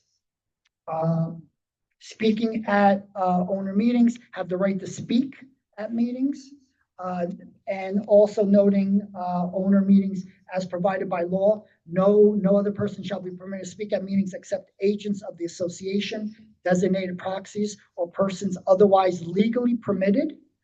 So that once again is refining permitted to speak by the chair as or required by law. Statements by unit owners or other persons lawfully attending unit owner meetings shall be restricted solely once again to items designated on the agenda for that meeting unless permitted by the chair. Statements shall be made by the owner's seat at the meeting, though the owner may stand at his or her chair as well. You don't necessarily need to come up. And this was recommended by legal counsel. Also, the unit owner or other permitted person will only be permitted to speak once in reference to each agenda item, making sure that we continue to have everybody have the ability to speak. Calling out as well, per Florida statutes now, the recording of meetings. Unit owners may record the meeting. It's just also just noting, like we had prior, that association members have noted, they have the ability to do so. This was memorialized here. A unit owner desired to record a meeting shall submit written notice to the secretary, meeting chair, or manager at least 5 minutes prior to the start of the meeting, making everybody aware. No recording of meeting shall interfere with or obstruct the meeting. None of the equipment used for recording shall interfere with or obstruct any person's view of the meeting. Extra lighting for recording shall not be permitted. As you can see, it's refining in more detail. Persons using recording equipment must do so from their seats or where there's not practicality due to the nature of equipment used. Unit owners in 4.3, unit owners and or persons may not post or permit posting recordings of meetings on any website or other media, which can be readily viewed by persons who are not members of the association. The board's basis for these rules include the following. While meetings are open to unit owners, the association is a private corporation and its business is not a matter of public record. 4.3.2, directors and unit owners do not give up their rights of personal privacy by volunteering to serve on the board or participate in meetings and may not consent to having their image or voice broadcast in a forum which is viewable to the general public. 4.3.3, statements made at meetings should be subject to the private nature of the corporation's business in a candid and transparent fashion without additional concern regarding potential outside or legal liabilities. Number 5, like the other resolutions, enforcement of meeting minutes may be fine, suspension or legal action or other remedies as directed by legal counsel.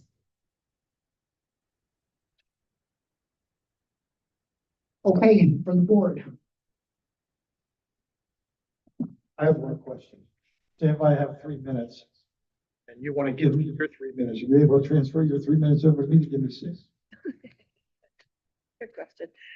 No. So Okay, you knew somebody was going to answer, so I figured out, I'm going to ask that question.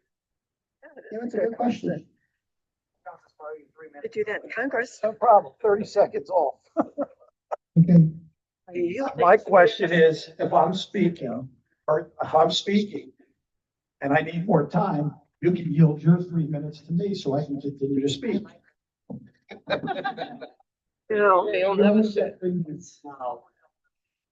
bring out the cane. Get him off the stage. I'm gonna keep that conversation going for hours. No comment? Just as a comment as well, certainly having an officer here, we are limited in time unless we continue to extend and pay for the safety and security by the association as well. So it does, make the point of continuing. He's leaving at 8:30. Right, so let's move it along. There's no filibusters, huh? No further. Okay, we have comments and Tris, Brooke, you want to come up first and then we'll move to folks that are online.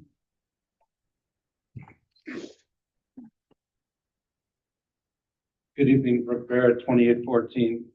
So my favorite word isn't tariff, but my favorite word is prima facie.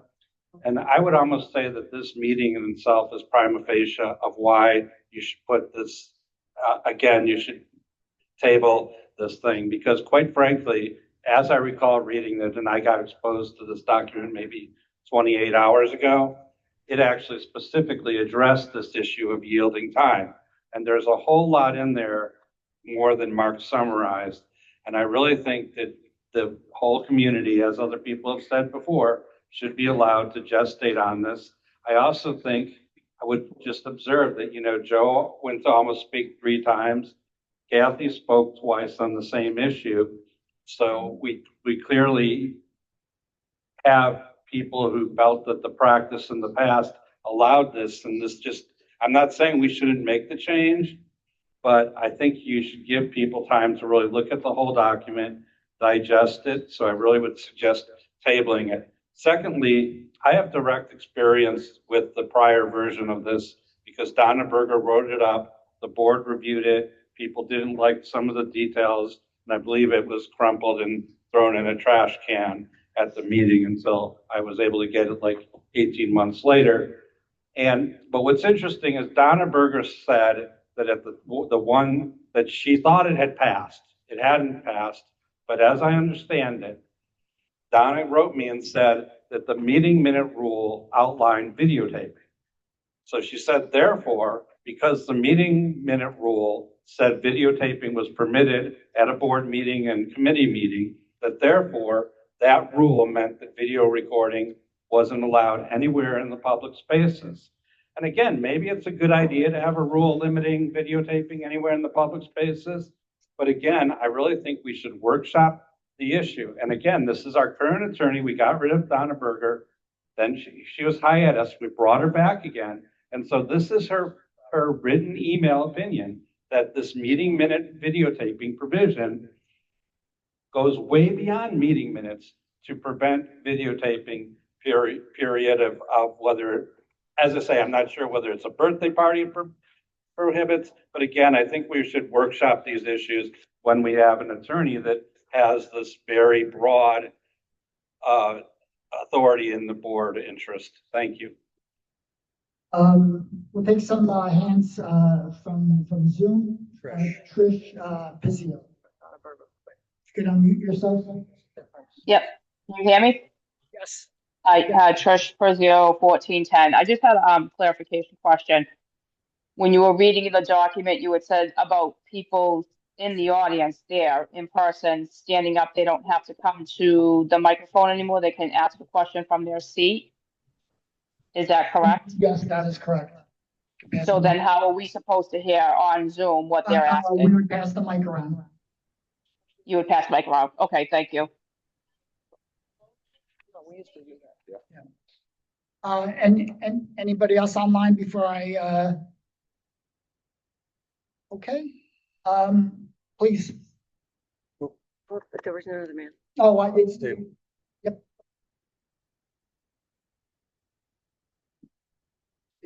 Steve Rundell, 2716. Well, I appreciate all the work that everybody's done with roofs and elevators and all the regulations. When there's an isolated issue and we need to have a rule on things that are just an item versus a reality. So in other words, I've lived in this building for 14 years. I really have not seen anybody who was trying to break in, who was homeless or trying to steal. And we're having so many regulations that when I walk into the building, I just got here last week, I live somewhere else. I want to see a smile on the employees. I don't want to see them intimidated by all the rules and regulations that you're starting to create, dealing with things that might not ever happen. We got to have a rule. We have to find some people.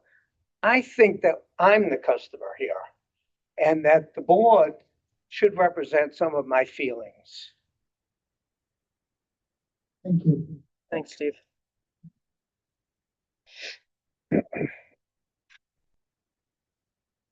And, oh, So I'm just curious because I know that there have been other board resolutions over the years, but I'm just wondering that once we get to the point where we're going to have these board resolutions, are they going to end up somewhere specific? Are they going to end up in the rules and regulations? Are they going to be like a document online that says these are all the board resolutions and this is when they were, approved and that kind of stuff, or what? A lot of work has obviously gone into this. So once it's all done and said and done and things are approved, then it should be someplace where, either in the rules or regulations or some document that anybody can go and look at. So. The board resolutions are online in Building Link, and I do agree with you. I think once this new set of rules is drafted, all the resolutions should be, they're in the document at the end of all the rules and regulations. okay. So where do we stand as a board? I think I've heard a couple of points, and just to note, there are committee meetings that do occur. I think maybe there should be more communication. I don't know, more communication about results of those meetings, so owners can hear and understand what has been communicated, because I think there may be a gap that we may want to refine. I don't know, and there are any recommendations or thoughts? I think we run into a lot of this just because people come in and out of town, and we're having a town hall on Thursday, which I think is amazing. It really, it gives a chance for people to ask questions, the why behind all the changes. Like for instance, in what we're talking about here, in an order of participation in a meeting and things like that, which we've talked about in past meetings, and some of the changes that this person may not know that were discussed in other board meetings and past, and it's an accumulation of information. So, how do we make ourselves better at that? I don't know if we send a note out with our weekly newsletter to say, this week we have this, and this meeting, if you have a question, it's online on Building Link, or, how do you satisfy that? Because people, Visibility. yeah, and so the visibility is interesting. Question that he had. If you do feel, before we started living here 20 years ago, or 25 years ago now, we were snowbirds. So you come into your place and you're like, oh, like what's going on? And so often us that live here year round, we forget that the snowbirds do catch up when they come here. So is there an orientation to updates? Do we put something up on Building Link, or this is what's happened over the summer? How do we address it? Board meeting and committee meeting. Mike. Board meeting and committee meeting recordings are on Building Link for anybody to go and view, so they can see the whole meeting and every word that was discussed at the meeting. Right, but that doesn't seem to, there must be Well, a at least the missing link. visibility, right? Yeah. If it is available, I don't know about the point of any resolution, how much earlier, we want to put it out there on Building Link for owners to review. I think we're hearing, multiple themes here, right, within these discussions, and I think it's, working through how do we want to refine it? Because I think we all want to be progressive and update, because as it's been noted, we do have very old docs that need to be updated, like the firearms and a lot of this disability stuff. But I think visibility prior, right, a little bit more.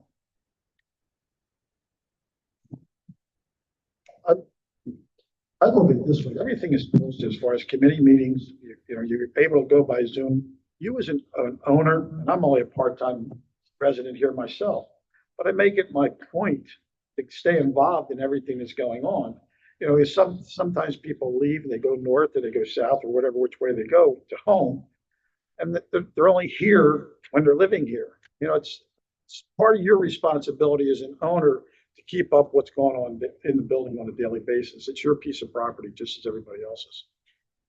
You just can't, and we're trying our damnedest to make the building better. I mean, Steve and his committee put a lot of work into this thing. So, you're not going to hit it right, but, if you want to say something, I suggest that you go to the committee meetings or at least listen on Zoom, so you're up to date on things, and it makes things a lot easier.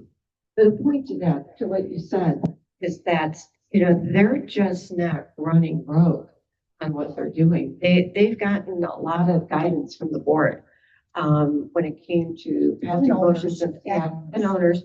So then they took it back and then they wrote it in, to update the documents. And, so I don't know how we, do it better, but, maybe Steve, you guys, figure out, maybe you have, as time goes on and we update more things, maybe you try to make yourselves more visible by town halls, maybe you put them on Zoom, if you don't already.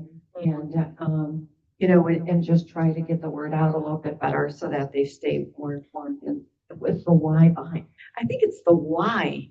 Sure. The change has been made more than, the change has been made. Changes are good. Yeah, I these think are all they want to know common why. sense recommendations. It's nothing Right. out in left field. Right. But there always is like, why? Like every time we hear someone get up, it's like, why did we change this? Or why did this happen? Or why are we having to do this?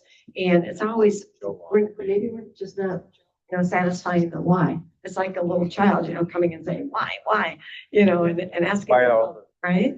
So I don't know, but maybe you guys can think about it. When I said, yeah, and he said, still here, so I don't know. So since now that, it is on Zoom and it is recorded, if anybody comes and looks, comes to the meeting or is at the meeting or looks at it online afterwards, that's a lot of what we discuss at the meetings is why are we changing this? What is the reason behind us changing this rule? So it's, the whys are happening at those committee meetings so that, if anybody really wants to know why we're doing that, that's the place to go because we spend hour, sometimes 2 hours, just discussing the whys of anything that we're trying to change. You need to understand you're doing that. Yeah. Right, and that's the whole thing, because it's like, some people, well, we've had discussions and people have been there. People don't always understand the why, but a lot of times people are looking at it just from their perspective, where the committee is trying to look at it from the perspective of the whole building, not just one individual that has an issue, so. Thank you. I do want to take somebody that had their hand online, or I think they took it off already. Okay, please.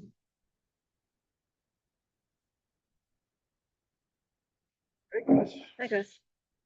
Yes, hello, Maria, 2114. I have a couple of recommendations to make it easy for all of you and speed up these meetings. One is, I like you guys to add an item on the agenda. Things that you voted 2 months, a month ago, 6 months ago, what's the outcome? Resolution.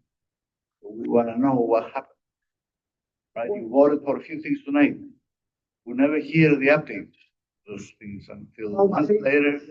They are getting, after the meeting minutes are provided and put on Building Link. Yeah, but we want to know the resolution. What's going to be the outcome? Like the guns tonight, or the other items. What's going to happen? Are they going to be done or not done? Yeah, I mean, to be honest, he has a point, because too many people go in a building and follow up what's going on. So if we take a brief minute and say, hey, look, this is something we voted on last month or whatever, this is what happened. It takes a second. The second thing, not everybody can go on Zoom. You gotta fix the channel. That's working. There's a lot of people go to the channel. and wanna- Channel 99, and that has been a thorn in the side. The first thing, I like to invite you Friday night. I'm gonna be DJing, and I want all of you in a costume. Okay, thank you. All right? I came in for you, baby. All of you have to come in a costume. All right, baby. Thank you.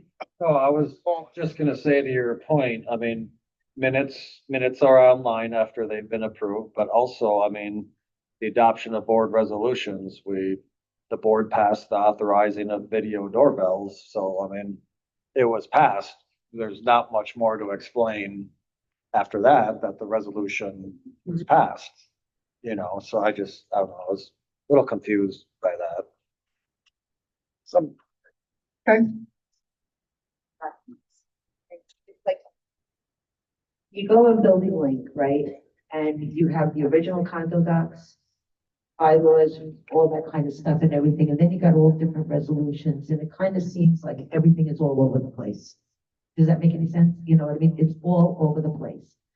So it needs to be like kind of like a condensed file. Like, yes, you could break it down that it's condo docs, bylaws, rules, resolutions, but possibly one file, the original, and then everything backed up just in one spot for people that don't have you know what I'm saying? Like, just showing a progression. Am I making sense? No. Chronological, all in one file. Yeah. So people can pull up, if they want to just see the bylaws, if the bylaws is there, they can pick it up, but one file, the original condo docs, the bylaws, and then as things change, it's like put on the back of the folder, like, when you have the beginning of a folder, and then All the resolutions. everything in one folder, and it's just all over the place, and it's not you, Scott, that's not on you, because it was never done right from the beginning, and you've been continuously trying to straighten it out. It's a lot of work, but I'm just saying, everything is all over the place. There is no consistency. You have to be a detective to go on there and find things. Great. Secrets. And Scott, I don't want you to take this one. You inherited a lot of bad habits. No, I was just trying to think how to do that, because we are limited on our capabilities there. Sometimes it seems like it goes by, if I add a new thing in there, it goes by alphabetical order. Sometimes it goes by a number if I have a date start in there. So I'm just trying to think of how we can simplify it. Cause I know I did a lot of that with with the financials, separating folders for monthly financial statements, treasurer's reports, so it's just, I wasn't taking anything personally. I was just trying to think how I can do it. Maybe the resolutions, they can just merge the documents into one document. But that's, to that point, I mean, Scott made a point, it has been inherited, and just questioning whether, because we do have Building Link, we are confined to that application and software. Maybe you could take a look at other buildings and what kind of software they use, because there are now requirements, right? Video and having ability to see all the documents and having access, right, by all owners. That maybe Building Link, with the times is not followed. So maybe you can make an assessment, and get a pulse of other buildings on what kind of software they use to have all this information. It's time to update it, is what you're saying. Well, yeah, let them do an assessment. For a while. Yeah.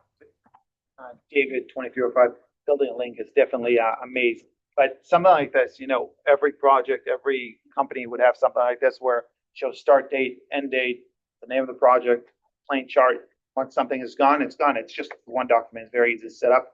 I can help you do that if you need. Also, it'd be nice maybe at the end of every meeting if just an email, simple email for people who are not as tech savvy, they can't access, I don't know, Building Link or something else, just saying, these are the resolutions, this has been passed. That's it. Maybe a few lines. Just make it simple for everybody. Minute. Most of the people in the building are over 40, aren't computer literate, and I'll be the first one to say it. I'm only about 25%. I mean, maybe the whole point of sending the meeting minutes via email as well, outside of being in Building Link, helps resolve some of that as well. Maybe solicitors and solicitors. So I think, are we agreeing to table and refine this? Yes. Yes. Tabling and refining it. Okay. Great conversations though, right? It's building out a better process internally. And one more thing on that, Mark. It's up to us as the board to give him the tools to make his job easier. Thank you.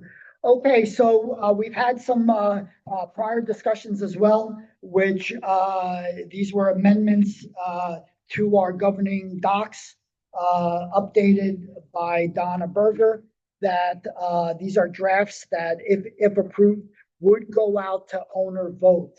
And that is an important point. We're not making any decisions here, but it is going out to owner vote. One of the amendments to the declaration is the leasing of units. Do I have a motion to approve the drafted amendment for the declaration regarding the leasing of units and to send it out to a unit owner vote? I motion. I second Okay. This is in direct relation to the governing doc. It's simply an update to what already exists, but and like to hear from realtors in the association as well about this. And number 2, the aggregate number of residential units leased in the condominium at that time of application to lease does not exceed 15% of the total number of units in the condominium. Any questions or comments on that? Maybe. Hello. That's maybe you can. What defines a commercial building? More than 15% rentals, or? This is residential though. It's residential. As long as it's under 15, it's residential, correct? I know on my other building, if there were more rentals, they were going to consider a commercial building. No, but the reason why we have put the 15% in was because of financing. There's a long form and a short form, and I won't go into all these details, but 15% is kind of a number that the bank starts to red flag a file. So that's why we put it in there, not because of that. I'm talking about insurance requirements now. Okay. Insurance, if it's over a certain amount. Percentage. It becomes a apartment house and not a residential. Right, exactly, right. Are we under that threshold? We're at 50%. Yes, that's why we want to cut it. Yep. So there's ultimately very good 2 valid reasons for this. Any other questions by the board? So where are we at now, like, for So example? where are we at now? That's Yeah. a good question. I think, Scott, you had that, wasn't like 13% or something? We're at 13. Last time I checked, we were at 13%. There's some wiggle room. I want to say something. Any more comments or questions by the board before we open it up? No. Any comments or questions? Mark? Come on up. On this subject.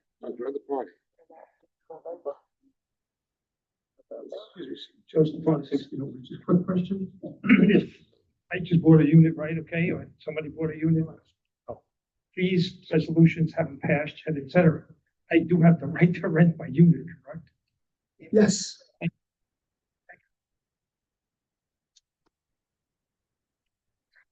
Okay. Any other comments or questions? If he's gonna be in the future. 50% of 270 is 55 units. Something we need to talk to Donna about, because I believe this is affecting the use rights of the unit, and if anybody, well, I don't know for sure, so I have to talk to Donna, but if anybody votes no to it, they don't have to follow. So Scott, can you, and we should go back to, legal counsel as well as confirm, right? If you just So we did this at a previous building of mine, and I don't know if the law has changed since then, but we did put a cap on the amount of units that could be rented. And because this is affecting the use right of a unit, if any unit owner voted no to it, then they would not have to follow this rule. But they would actually have to vote no. They couldn't just not vote. You know, they would have to put in a no vote, but again. Important point, so we should get that clarified. Yeah. Yeah, Yep. we have a list somewhere. Okay, so, we need that clarification and it would need to be updated in here as And well. another clarification is, so what if one unit's waiting, we exceeded the limit, so, apartment, 2704 is waiting for, his right to be able to rent. Are we gonna let the prior tenants keep renewing their leases and renewing their leases? Yeah, they do, they always do it, but So it's upon vacancy. in other buildings, it usually happens when someone moves or someone, quits renting their unit and then they go up. There are a lot of buildings where people stay on it for a couple of years, for the right to rent. But the reason that I'm strong on it is that it holds your values, and your values are better when you have less rentals in the building, because renters don't take care of your property. And it's a big problem for buildings that don't have those rules. If they take over the building and, you have repairs and you have things that you have to do, and then financing is horrible. So, and then your real estate prices, remain soft. So, this is really for everybody. This is good for them, for their values. Your own protection. Well, don't get it pen friendly. But I say, the other building that I have, there's a 3-year restriction on rental. 3 years, so that makes a big difference. It was just 1 year, so it's not that bad. Okay, but I think, Scott, to your point, this seems like, we would have to, at least get clarity on that point. On your end, because I think that's important. But we do have another comment or question online as well, so I'd like to open that up for Trish. Yeah, real quick. So if you're at your cap, just say you have 55 units that are renting, and then you have 2 other units that are waiting to rent. How do you determine which other unit gets that next spot? It's a first come, first served on the list, on top of the list. Right. By time? Because like say if 2 people went down the same day and said, hey, I want to rent, they did their paperwork and they wanted to rent out theirs, so. I'm used to them going for the top of the list. Oh, Couldn't tell you much. Hey, Bert. Tip it down. There you go. Marge Payson, 208. I want to know how long it takes for a person to get approved to move in the building. We just had a client who was here 2.5 weeks, living in a hotel, and never heard from Tara. They kept calling, never got any answers. He was going to be nice enough to meet them, especially after all that, and they walked. They weren't my client, they belonged to somebody else, but it wasn't my listing. So how long should it take for somebody to get approved here? Good question. Yeah. Good question. What's Credit evaluation what's is the in charge of that, process? right? So, Isabella, you may know more than this, but it does depend on how long it takes them to fill out the application online, and then it should be 2.5 weeks in your hands. correct. Yes, it should normally be a short process after that, just verifying the application, making sure that we have the lease, and then scheduling the orientation. Unfortunately, this particular lease fell through the hands of one of the employees in the office, and it So was can you just a, document that, can you have that conversation then, considering that this did impact and, please make sure you have that document. Okay, now he's trying to lease it again. So we decided to paint it and get a cleaning person. They won't let the cleaning person in that he's always had because she doesn't have the right insurance. What? I mean, what they're doing to this guy is crazy. They just said the cleaning people can't go back Wednesday because they don't have the right insurance. Can we To have, clean a house? can we have the owner contact us Can the owner office contact before they Isabella? make these Sure. arrangements? Because a lot of times, 1802. yes, but a lot of times we get that call in the morning. I have 10 people here waiting and we know nothing. There's no elevator, there's no insurance and stuff. When it comes to cleaning, it's a little bit different because this is separate. If you could speak to the mic, Isabella, as well, just. He asked the cleaning people if they had their own insurance and they said yes, but they're not allowed to come in the building. Yeah. I mean, what they, So- this man owns 3 apartments in this building. What they have put him through is ridiculous. So so Isabella, Marge, can you have them, contact the office to make sure that they work with Isabella Been there directly? 3 times. I'm just saying that. Normally, how long does it take to get somebody approved? If you have the Should be a couple of paperwork, if days. you have the paperwork, It's it's fine. everything. And It's a few it's days. gonna take more than 2.5 minutes. Should be a few days, right? Certainly. 2 days. I don't know, I'm asking. Is there any way we can come up with some kind of policy so that all the realtors know that if it takes, once all the documents are in and everything is crossed and dotted, that it should take 2 to 3 days before they do the interviewing and move it along? Should be 2 business days. okay, so like we said, this one fell through unfortunately, and I will apologize for the office worker, but I know I tried everything I could. But if I have all the documents ready, right, and the potential tenant or purchaser can't schedule an orientation until 7, 8, 9 days later because they're traveling or whatever, it's not going to make sense for me to say, okay, we have the documents, we'll turn it around in 2 days, because it just doesn't always happen that way. Yes, if they could schedule within 2 days the orientation, I could say 2 days, but it They were doesn't. sitting waiting in the hotel, and they said they kept calling. I understand that, Marge, we know, and again, I Yeah. apologize for the office. Again, Yes. a lot of realtors that live here and work here. And it's a shame we have to go through that. Thank you. I hear Rob. Call accountability. Okay. Any other comments or questions? Just on the rental, when you're talking about the waiting list, because that was Heskey's main question, and I don't think you got the answer. If you're at the 15%, okay, and other people want to rent their units, which one gets picked first? There could be 5 listings in the building. Person that submits their application first and gets it approved first, and an opening comes, that's basically how other buildings do it. It's the order of the application. 2 people put an application in, but one person didn't complete their application and the other person did complete their application. That's gonna take a priority over somebody that took 2 weeks to finish their application, if that answers your question. Okay, and I don't know if state law is 30 days. If there is a law, something that an application wants to put in.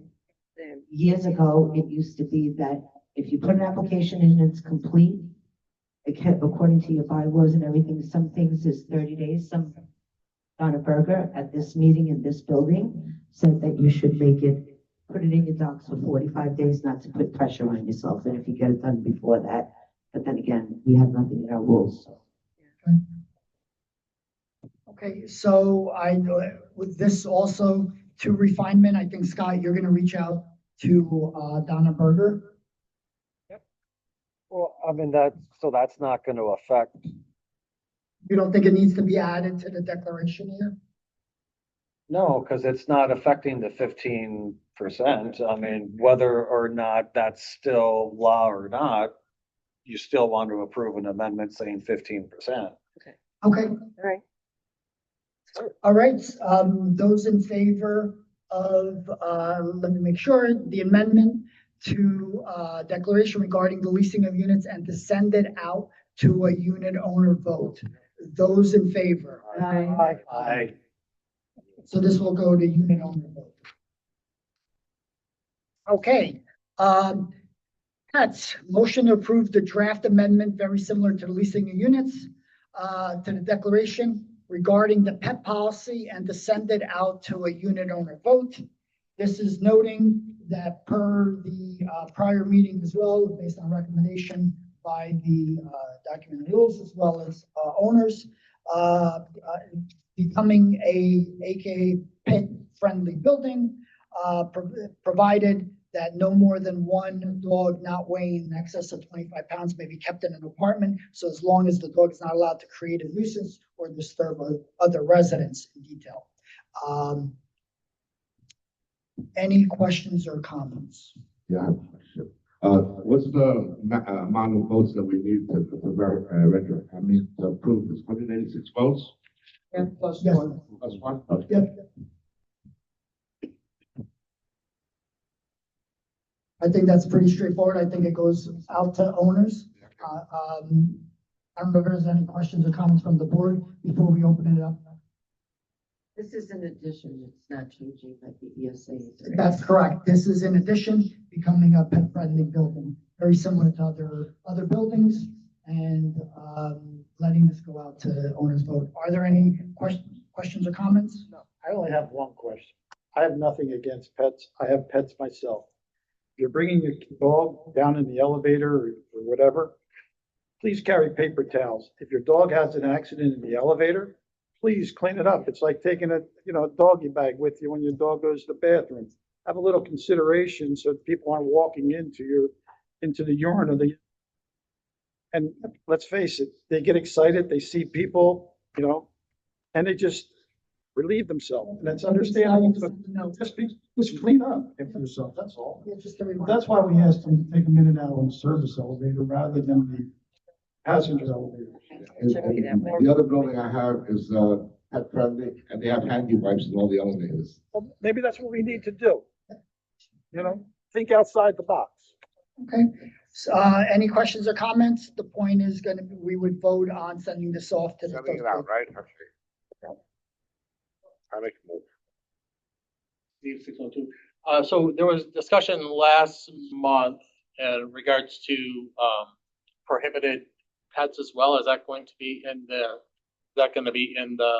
thing so that people understand that there won't be?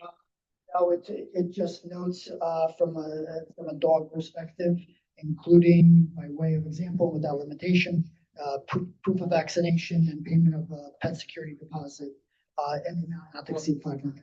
And I understand that that's probably going to be part of the pet rules and everything that we eventually have, but it's just, people should know ahead of time that, I don't know whether, whether that would make people's vote different or not. So And cover to this can certainly be sent as well. And I was envisioning about putting something together for owners on what was the rationale, both for the 15% as well as for the pet. So that was on my thoughts to send it out. Okay? Thank you. Okay. Yeah. Does our insurance change? Does our policy insurance change or anything like that? Okay. Thank you. I'm sorry, what's the answer? Fine. Insurance. Okay. I mean, we have. On the building policy insurance. Nobody called. I wanted not to say. What do you say? Nobody called. I've never heard of any issue. Well, hold on. In today's day and age, you never know what's going on. Liberty. Todd Brown, 402 former executive at the fifth largest insurance company in the world. What typically can happen, and I'm not articulating whether I'm pro or anti pet-friendly buildings.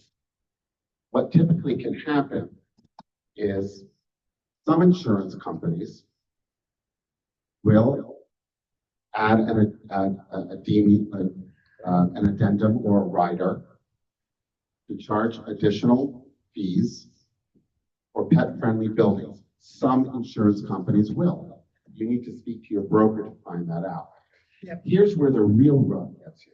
And again, I'm neutral on this, but I'm just telling you what my experience has been.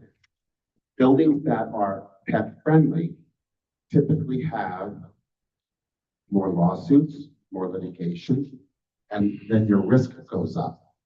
Example, you get in an elevator and someone's dog bites an owner or a guest.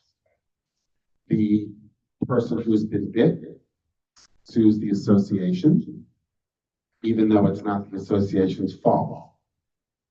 By virtue that you're being sued, whether you win or lose, your mod rating, anyone who knows insurance understands what a mod rating is. Your mod rating goes up, your premiums go up. Again, I'm neutral on this, but you should speak to your insurance broker to inform the association. Thank you. Thank you. Thanks. Very good. Okay. Yeah, but our liability premium, 70,000 out of the total combined premium of $1 million. So if the liability premium goes up by 10% or 5%, it's really not very. Yeah, we're gonna. All right, we'll check. Yep, we're gonna check on that. Okay, one more, and then, we'll continue to move along.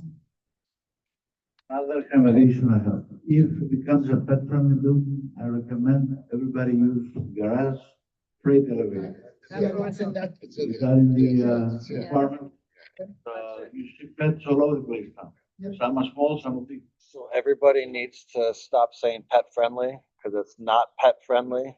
Well, what? It is a dog up to 25 pounds. That's not pet friendly. Okay. I don't have a dog. It's a pet Yes. policy. Thank you. It's a duck. Okay, so we can certainly vote on this, considering that there are open discussions and confirmation were legal, but nothing stopping from this going out to owner vote with more clarity. Those in favor of moving forward, Aye. draft an amendment regarding the pet policy and to send it out. Okay, do I have a motion to adjourn? If there are any questions, I do want to note that we do have till 8:30. I did want to make that, but we will adjourn, then open it up. Yes, yes, yeah. We adjourn, close in one meeting. Yeah, we're gonna close the meeting Close the meeting. and then open it up, for discussions. Yep. Oh, yeah, the bank. Oh, yes, I'm sorry, thank you. So there was a request by Scott, because they are starting to talk about the holiday employee fund. And it was noted that, we couldn't, update, move, or even, deal with the, account because old legacy, board members were listed on the account. The recommendation is to have 2 new board members be able to sign off on the holiday fund. When they cut checks for employees through the holiday fund, have 2 latest board members illustrated and who those 2 would be. So we did want to make sure that we have 2 active board members on that. Absolutely. So we want to put 2, who are the signers on the checks, right? I think both of I'm a us. signer, You would but I never signed. There's 4 of us. I'm not a sign, I just. No, approver. So we want to have 2 people on the bank account. Yeah. So which 2 board members on the bank I'm account? willing to. I am. But, so this, the money's gonna go into our regular checking and then we're gonna cut out checks? from there? No, it's a separate account in Truist Bank that's the association's been using for years for the money that's collected from residents, graciously, the employees. Yeah. So who's like on that. that account now? It's two previous board members and the bank won't even tell us who one of them is. Why? They won't pay for that? No, Because my my name's not on the account, so they're not So gonna. they're not gonna, that's the problem. So we can't get to it, to open it, to open So the we doors. have to provide the bank board meeting minutes of who the new approvers or signers are gonna be. Well, if that's the case, okay, we have elections coming up in January or whatever. People who aren't running, don't have to run again. I don't know, that's probably. Well, this Barbara. will get changed next year. but I Right. think There's only 3 of us. This holiday. Barbara and Alex. For now, yes, so it's done. I'm done. Who motioned, who second? My motion. I'll second. Those in favor? Aye. Aye. Aye. Steve, thank you for Thank you. remembering that. All right, do I have a motion to adjourn the meeting at 8:25? My motion. Second. Okay, those in favor? Aye. Okay, any comments or questions? We'd appreciate, we could certainly keep it. This will be very quick. Riva 1111 again, prior to concrete restoration, we used to have a cleaning company that came and did our windows. We are already talking about that as well. Yay, thank you so much. Yes. Hi, Rob Protu. Mark, I just wanted to ask you a question about your president's report. You mentioned that we now have a police officer here. Yes. I was at the last meeting. It was very disturbing. I'm wondering if Mr. Baidoon apologized to the board for his behavior. Second question, what are we paying this gentleman to be here? And is there an ongoing threat that we're worried about? Yeah, so we're gonna continue for the foreseeable future, continue to have police presence. Yes. And what's the cost of that to the association? What is the cost? $75 an hour, minimum of 3 hours. Minimum 3 hours. Has Mr. Baidoon apologized for his behavior? Not to any of us. No. Thank you. Thank you. I think there was a hand, Brooke. There's. Brooke, can you unmute yourself?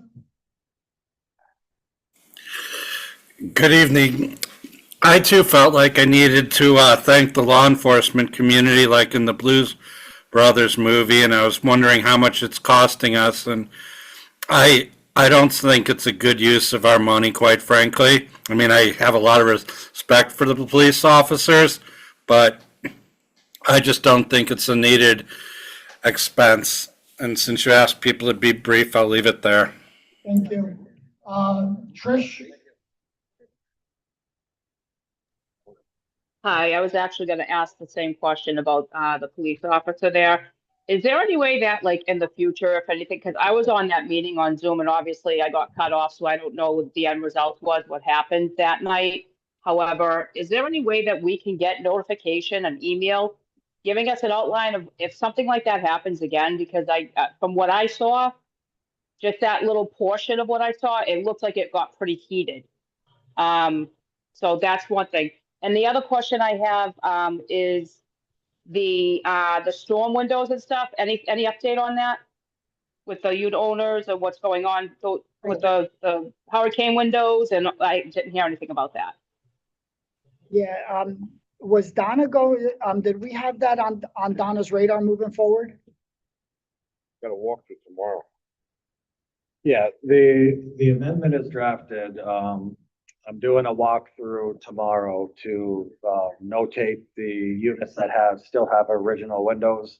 Because we did say at the last board meeting that we were going to give those unit owners, yes, advance notice before the amendment goes out to vote. So it is in the works. Okay, we'll take one more considering the officer is leaving. One more. He left already. Everybody's on his own now. Oh, what do you mean? Have you, Alex? No. As long as Kathy's here, I'm safe. Concerning the pets, I have no objection to pets. Question is that when you do ask the people to vote, are you going to clarify the fact that those dogs that are here, they can do anything they want to if they're. Yes. Somebody commented, oh, yeah. Yes. It's a pet policy. All right, we'll take one more and we are done for the evening. I noticed some new chairs on the beach. Are we getting umbrellas? Sí, that's another update de hoy. That's right, I think the association was looking at. In due time. Chairs are good, thank you. Thank you. You like, Good evening, you everybody. like the new lounge chairs?